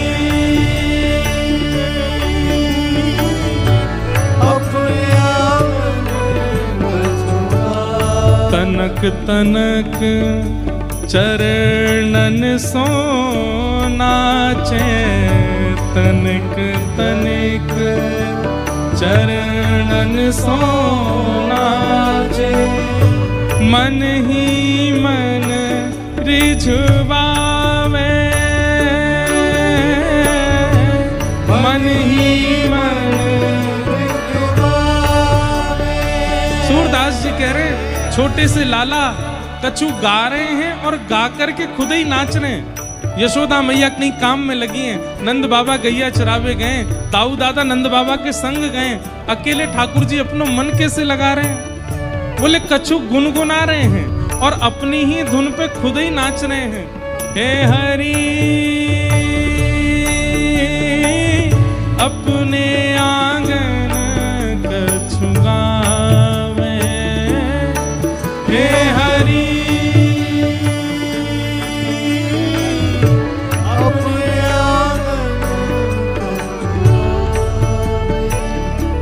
तनिक तनिक चरणन सो नाचे, तनिक तनिक चरणन सो नाचे। हे मन ही मन रिझवावे,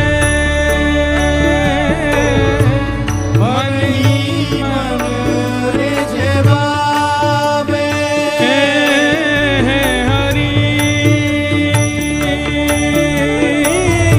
अपने आंगन कछु गावे हे हरि। अपने आंगन और यशोदा मैया काम में लगी हैं, नंद बाबा कहीं बाहर गैया चरावे गए हैं, दाऊ दादा संग गए और तभी ठाकुर जी के नृत्य को देखवे के काजे छोटी छोटी बच्चियां आकर के द्वार पर खड़ी है जाएं, भीतर नहीं आ रही हैं क्योंकि बच्चियान को भी ऐसा भय लगे नेक्से से हैं, हम कहीं भीतर कहीं डर के मारे गिर गए तो बाहर ही खड़ी खड़ी बच्चियां ठाकुर जी को देख रही हैं। सूरदास जी वर्णन कर रहे हैं उन बच्चियान को देख करके ठाकुर जी भुजा उठा करके उनको ऐसे अपनी ओर बुला रहे हैं। कितनी सुंदर छवि है। बाह उठाए कारी धोरी,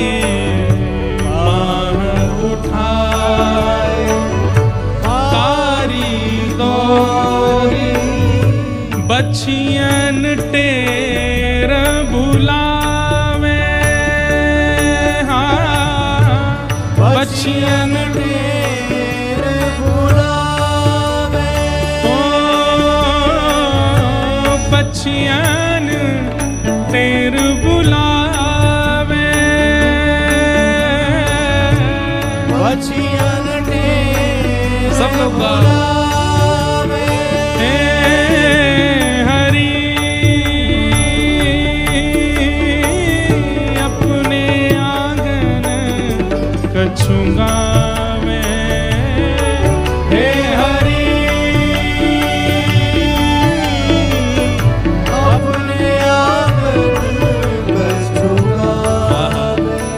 ठाकुर जी अभी इतनो चलनो नहीं सीखे हैं, धीमे धीमे चरण रखते हैं, नेक नेक चलनो सीखे तो नाच रहे हैं, गा करके नाच रहे हैं। छोटी छोटी बच्चियां खड़े हैं करके ठाकुर जी को देख रही हैं, अपनी भुजा उठा के काली और गोरी जो बच्चियां हैं उनको अपने पास बुला रहे हैं, अपने समीप बुला रहे हैं। और वे अगर आवे में नेक डरे तो ठाकुर जी उनके समीप जा रहे हैं। और जब गैया छोटी छोटी बच्चियां आकर के लाला को घेर ले में, तो छोटी छोटी बच्चियां भी ठाकुर जी इतने ऊंची हैं। और ठाकुर जी कभी उनके कान पकड़े, कभी उनके गरे पकड़े, कभी उनको हृदय से लगावे। सूरदास जी इस भाव का दर्शन कर रहे हैं। और कबहू के बाबा नंद पुकारे, कबहू के बाबा। हमारे साथ गाइए सब लोग। कबहू के बाबा नंद पुकारे, कबहू के बाबा नंद पुकारे। कबहू के घर में आवे, कबहू के घर में आवे। क्या भाव वर्णन कर रहे हैं? उन बच्चियान को अपने पास लेकर के ठाकुर जी दिखाना चाह रहे हैं नंद बाबा को कि बाबा मैं भी गैया चरावे वारो है वो। अभी 1 साल के हैं ठाकुर जी। तो द्वार पर जाते हैं और बाबा को ढूंढ करके पुकार रहे हैं। और जब बाबा नहीं दिखते तो फिर वापस भीतर आ जाते हैं। कबहू क बाबा नंद पुकारे, कबहू क बाबा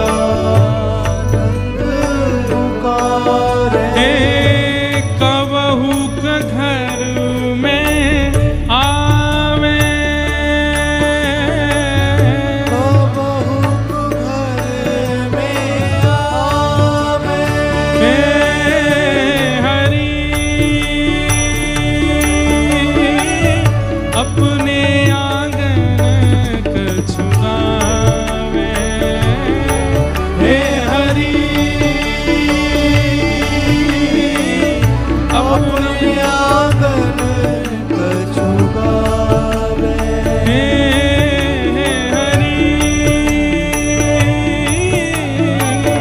अपने आंगन कछुआवे। हरि अपने आंगन और कछुआवे। बंधुओं, खुले नेत्रों से इस पद को मत सुनिए। यहाँ तो नेत्र बंद करके अनुभव कीजिए ठाकुर जी। छोटे से लाला हैं, नेक सी कॉपीन पहन रखी है बस कमर पे, और कुछ नहीं पहना है। गदमदरा से हाथ हैं, गदमदरा से पांव हैं, गले में केवल एक मोती की माला है। घुंघराले केश हैं और ऊपर कुछ केशों की गूंथ बना करके मैया ने मोती से बांध रखे हैं। और बीच में केवल एक मोर पंख लगा है। बड़े बड़े कमल जैसे नेत्र हैं, नीलांबर हैं ठाकुर जी। और एक हाथ में गोरी बछिया और एक हाथ में धौरी बछिया को लेकर के ठाकुर जी आंगन में कछु गा रहे हैं। कहाँ गा रहे हैं कोई समझ नहीं आ रहा, बस कछु गा रहे हैं और नाच रहे हैं। थोड़ी देर ऐसी लीला करने के बाद ठाकुर जी के मन में कौतुक हुआ कि अब और कहाँ करूं। तो यशोदा मैया अपने काम में गई है, तो लाला के काजे नेक 100 लोना मक्खन एक मट्टी के पात्र में धर के गई है किनारे पे। लाला को भूख लगेगी तो मक्खन खाए लेगो। अब ठाकुर जी को तो पेट भरो भयो है, लेकिन ठाकुर जी सोचे ये बछिया आई हैं, इनको कछु खवाए दूं। लेकिन हाथ में मक्खन लेके ना पवा रहे हैं, तो कैसे पवा रहे हैं? सुनिए सूरदास जी की वाणी। माखन तनक आपने कर ले, माखन तनक ले आपने कर ले। माखन तनक आपने कर ले, माखन तनक आपने। और तनक बदन पे लगावे, तनक बदन पे लगावे। अपने भुजा पे, अपनी कमर पे, अपने कंधा पे सब जगह मक्खन लगा लें और बछियान के बीच में जाके बैठ जाएं। अब बछिया अपनी जीभ निकाल के कभी लाला को यहाँ से चाट रही है, कभी यहाँ से चाट रही है, कभी कमर पे, और जब गैया वो बछिया जीभ निकाल के चाटे तो नेक्स्ट से ठाकुर जी कभी गिर जामे, कभी पड़ जामे, जोर जोर से हंसें और बछियान को अपने अंक में भर ले में। और ये सुख ठाकुर जी कर रहे हैं, एकांत में सुख ले रहे हैं। सूरदास जी वर्णन कर रहे हैं, ठाकुर जी अपने प्रतिबिंब से बहुत प्रेम करते हैं। ध्यान से सुनिएगा, लाल जी ने 1 साल तक तो अपना प्रतिबिंब देखा नहीं, शीशे में खुद को देखा नहीं, और 1 साल बाद जब एक दिन ठाकुर जी ने अपने आप को शीशे में देखा, तब से ठाकुर जी कछु भी क्रिया करेंगे वह शीशा के सामने जाके ही करें। क्यों?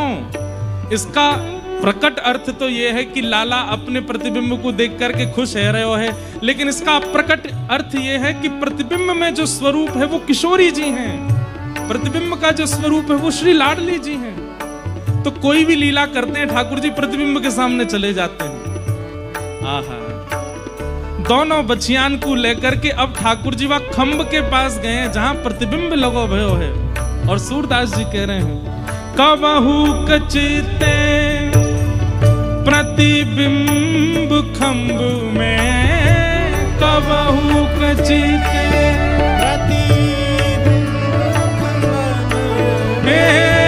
कबहू कचिते प्रतिबिंब खंभ में, कबहू कचिते प्रतिबिंब खंभ। और जो माखन अपने अंग पे लगायो, बछियान को खवायो, स्वयं खायो, नेक्स्ट सो माखन अपने हाथ में लेके जामे और अपने खंभ में दिखवे वाले प्रतिबिंब के मुखमंडल पे वह मक्खन को लगामे।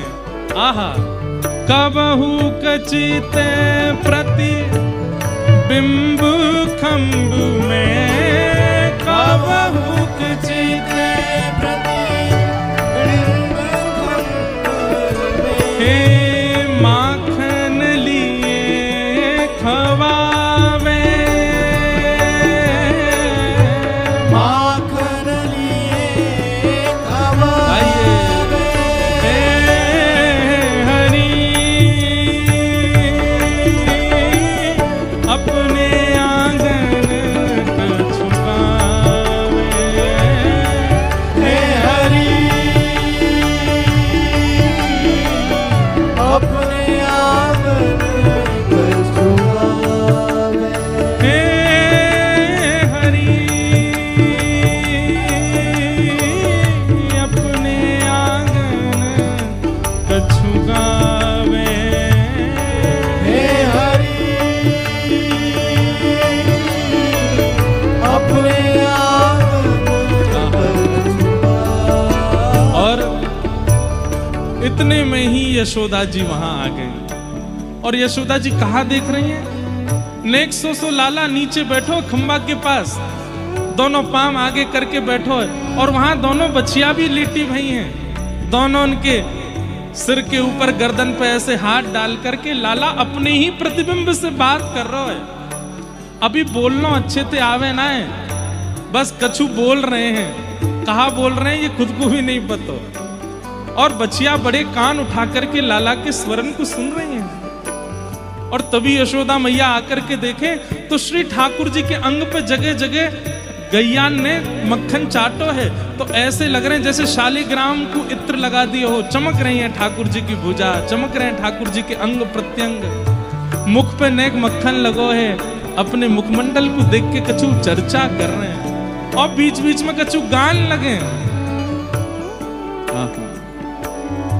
दूर देखत जसुमती यह लीला, दूर देखत यशुमती यह लीला, हर्ष आनंद बढ़ावे, हर्ष आनंद बढ़ावे, हे सूर श्याम के बाल चरित नित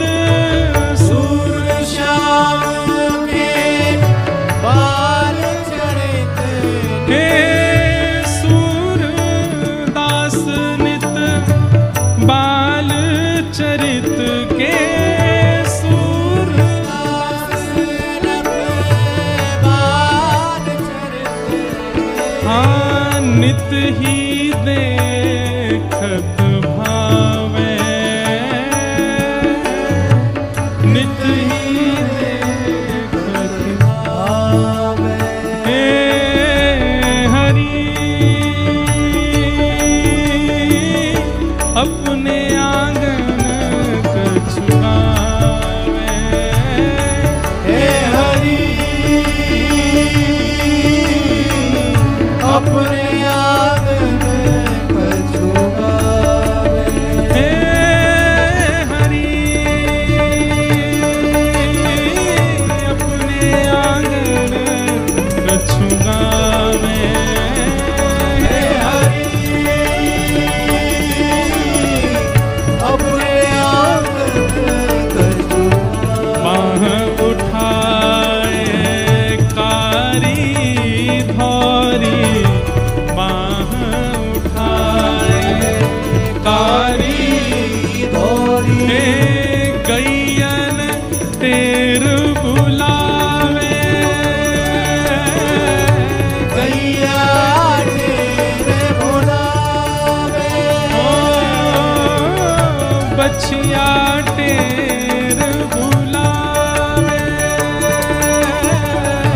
बछिया तेरे बुलावे।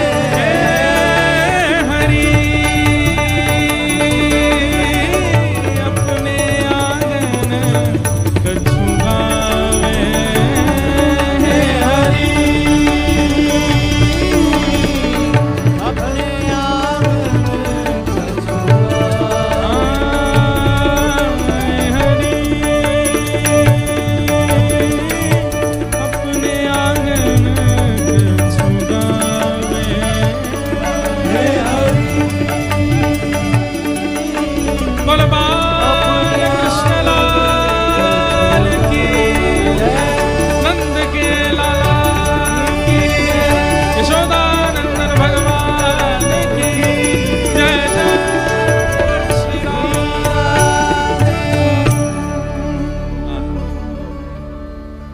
आज पहली बार हमने भी अनुभव किया इस रूप का सूरदास जी की वाणी में। हे हरि अपने आंगन कछु गावे, कुछ गा रहे हैं।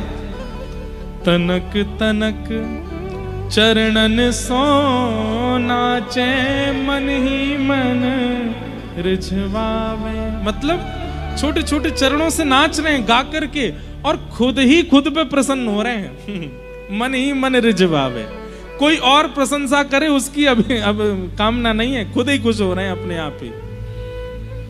बाह उठाए कारी धौरी, बछिया निकट बुलावे, बछियान को बुला रहे हैं अपने पास, और फिर बछियान के कंधा पे हाथ धर के बैठे हैं। थोड़ी देर बाद मन में आ रही है कि मैं नंद बाबा को दिखाऊं कि बाबा देखो मैं भी बछियान ने पकड़ लाऊं, मैं भी चरा लूं। अब मुंह को चरावे दो। 1 साल के ठाकुर जी की इच्छा अभी से प्रकट हो गई, मुझे बछिया चरानी है, गैया चरानी है। कब हुक बाबा नंद पुकारे, कब हुक घर में आवे। जैसे एक बालक होता है ना, वो कुछ क्रिया करने के बाद अपनी माँ को ढूंढता है, पिता को ढूंढता है, और जिस कमरे में वो हैं वहां झांक करके देखेगा और बुलाएगा, और जब आएंगे तो फिर उनका हाथ पकड़ के ले दिखाता है, देखो मैंने ये किया। ऐसे ही ठाकुर जी गैया बछियान के कंधा पे हाथ धर के बैठे, ये दिखाना चाह रहे हैं नंद बाबा को, लेकिन बाबा नहीं दिखते तो वापस आके बैठ जाते हैं। थोड़ी देर बाद ठाकुर जी को मन भयो, ये बछियां आई हैं, इनको कुछ खवाता हूं, तो माखन तनक आपने कर ले। अपने कर में माखन लेके सीधे नहीं पवा रहे, तो कहा कर रहे हैं तनक बदन में नवावे, अपने बदन पे लगा रहे हैं। और फिर उसको छोटी छोटी बच्चियां जीभ निकाल के चाट रही हैं, सो गिलगिली है रही है, ठाकुर जी को हंसी आ रही है तो गिर रहे हैं। और फिर प्रतिबिंब में खुद को देखते हैं, तो आज बछियान को लेके गए हैं प्रतिबिंब के पास। कब हुक चेत प्रतिबिंब खंभ में, आहा, अपने संग गैयान को लेके प्रतिबिंब में देख रहे हैं। क्यों? क्योंकि प्रतिबिंब में जो स्वरूप है, ये निकुंज लीला में श्री जी हैं, प्रतिबिंब में कोई और नहीं, किशोरी जी हैं। ठाकुर जी किशोरी जी इनको दिखावे लाए, देखो मेरी नई नई गैया। और प्रतिबिंब में दिखने वाले अपने स्वरूप को लौनी लिए खवावें, उनको भी मक्खन खवा रहे हैं। दूर दिखत जसुमति यह लीला हर्षानंद बढ़ावे, सूरदास के बाल चरित नित नित ही देखत भावे। सूरदास जी के ऊपर एक बहुत बड़ी कृपा थी ठाकुर जी की। बंधुओं एक बात सुनिएगा हमारी, सूरदास जी के प्रकट नेत्र नहीं थे, पर सूरदास जी ने जिस दिन श्रीमद् वल्लभाचार्य जी की शरणागति ग्रहण की, दीक्षा प्राप्त होते ही सूरदास जी को ठाकुर जी का बाल लीला दिखनी प्रारंभ हो गई। दीक्षा का मूल रूप क्या है? कई लोग दीक्षा इस भाव से लेते हैं कि अब हमारी जिम्मेवारी गुरु जी के हाथ है। नहीं, दीक्षा प्राप्त होते ही आपको भगवत अनुभव होना प्रारंभ होना चाहिए, जैसे सूरदास जी को होता है। सूरदास जी को ऐसी ऐसी लीलाएं दिखती हैं जो कहीं लिखी नहीं हैं, लेकिन वो लीलाएं सत्य हैं, ठाकुर जी ने वो की हैं। गुरु कृपा इसी को कहते हैं। सूरदास जी को बाल स्वरूप का दर्शन हो रहा है, मधुर गोपाल जी के दर्शन हो रहे हैं, ऐसे लाला अपनी लीला कर रहे हैं। बोलो बाल कृष्ण लाल की। कितना अच्छा पद है ना, दर्शन करा दे। मैं कह रहा हूं ना कि संसार में किसी व्यक्ति का कितना भी वर्णन करो, उसका दर्शन नहीं हो सकता। एकमात्र ठाकुर जी ही हैं जिनका दर्शन हो जाता है। हमें तो दिख गए कैसे नाच रहे हैं, कैसे बैठे हैं। दर्शन कराएं आपको उन्हीं गोपाल जी के। ओ भैया कैमरा वाले लाओ, जूम करो, आज कराएं ना आपको दर्शन। हमारी पहली कथा से सबरी कथा सुन रहे हैं ये ठाकुर जी। ये आज तक बहुत कम लोगों ने दर्शन किए। दिखाओ जूम करके, ये देखो।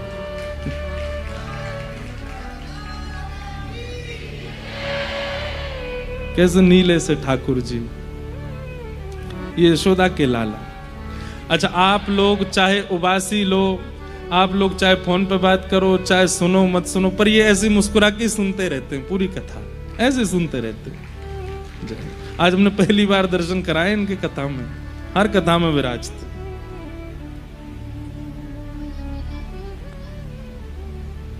ऐसे ही एक गोपाल जी पिताजी के साथ रहते हैं।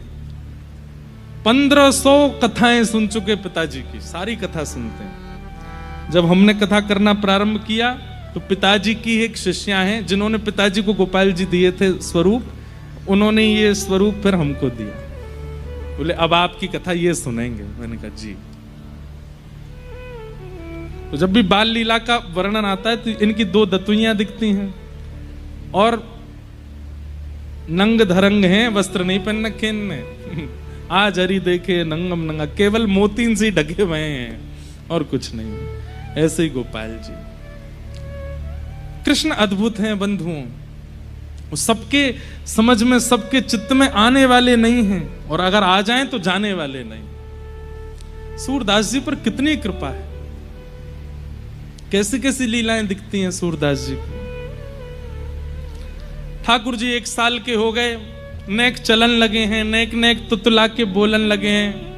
जब बालक बोलना सीखता है तो कई बार माता पिता तो स्पष्ट बोलता है, लेकिन बाकी बातें उल्टी सीधी बोलता है। ऐसे ठाकुर जी भी बोलते हैं।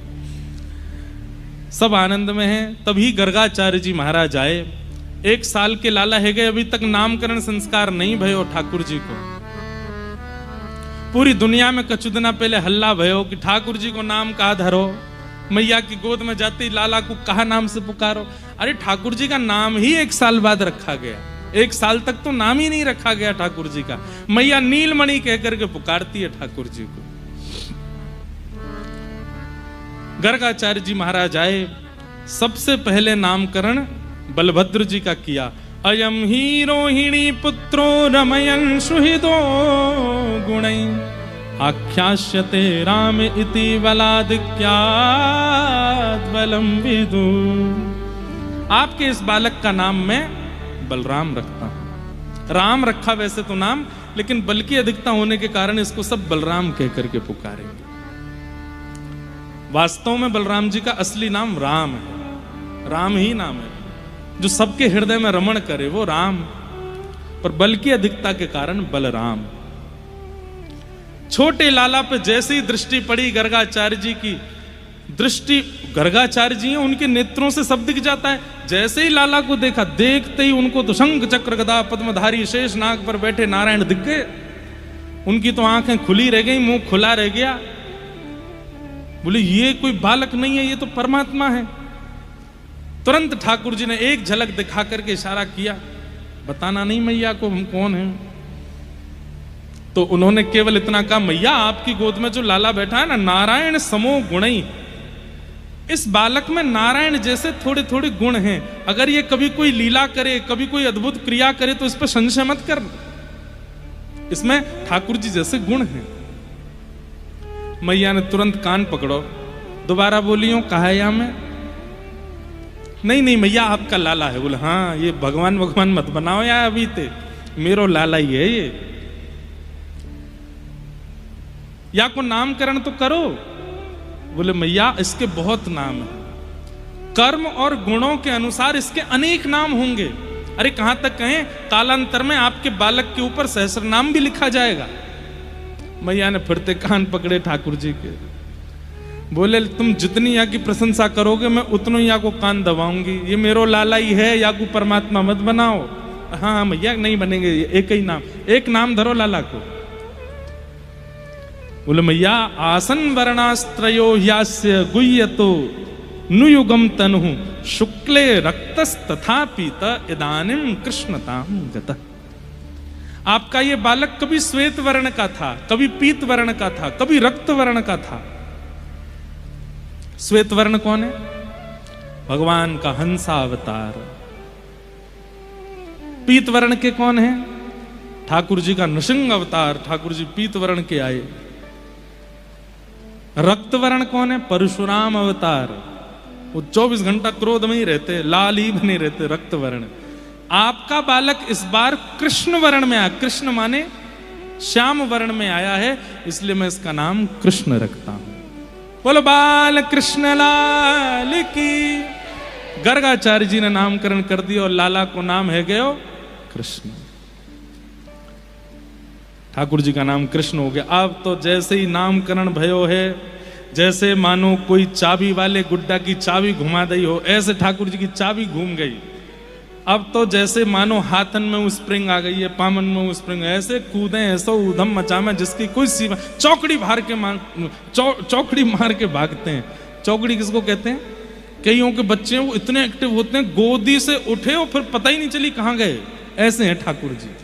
कभी कहीं चढ़ जाएं, कहीं से कूद जाएं, कोई के घर पहुंच जाएं। कभी मैया 24 घंटा लाला को अपने दुपट्टा से बांध के रखे। मैया की जो ओढ़नी है ना, वो ओढ़नी मैया लंबी करके रखे। और जैसे ही ठाकुर जी उठे, उठा के स्नान ध्यान करा करके लाला की कोंधनी और अपनी ओढ़नी बांध दे। तो जहां जहां मैया जाए लाला पीछे पीछे ही चले। क्यों भाग जाए न करके? कितनी बार ठाकुर जी ने ऐसी लीला करी कि यशोदा मैया रसोई घर में रोटी बना रही हैं, पीछे लाला बैठे अपने खिलौना तक खेल रहे हैं। इतने में ही एक बंदर दिख गयो ठाकुर जी। बंदर इतकुआ धीमे ते बंदर आयो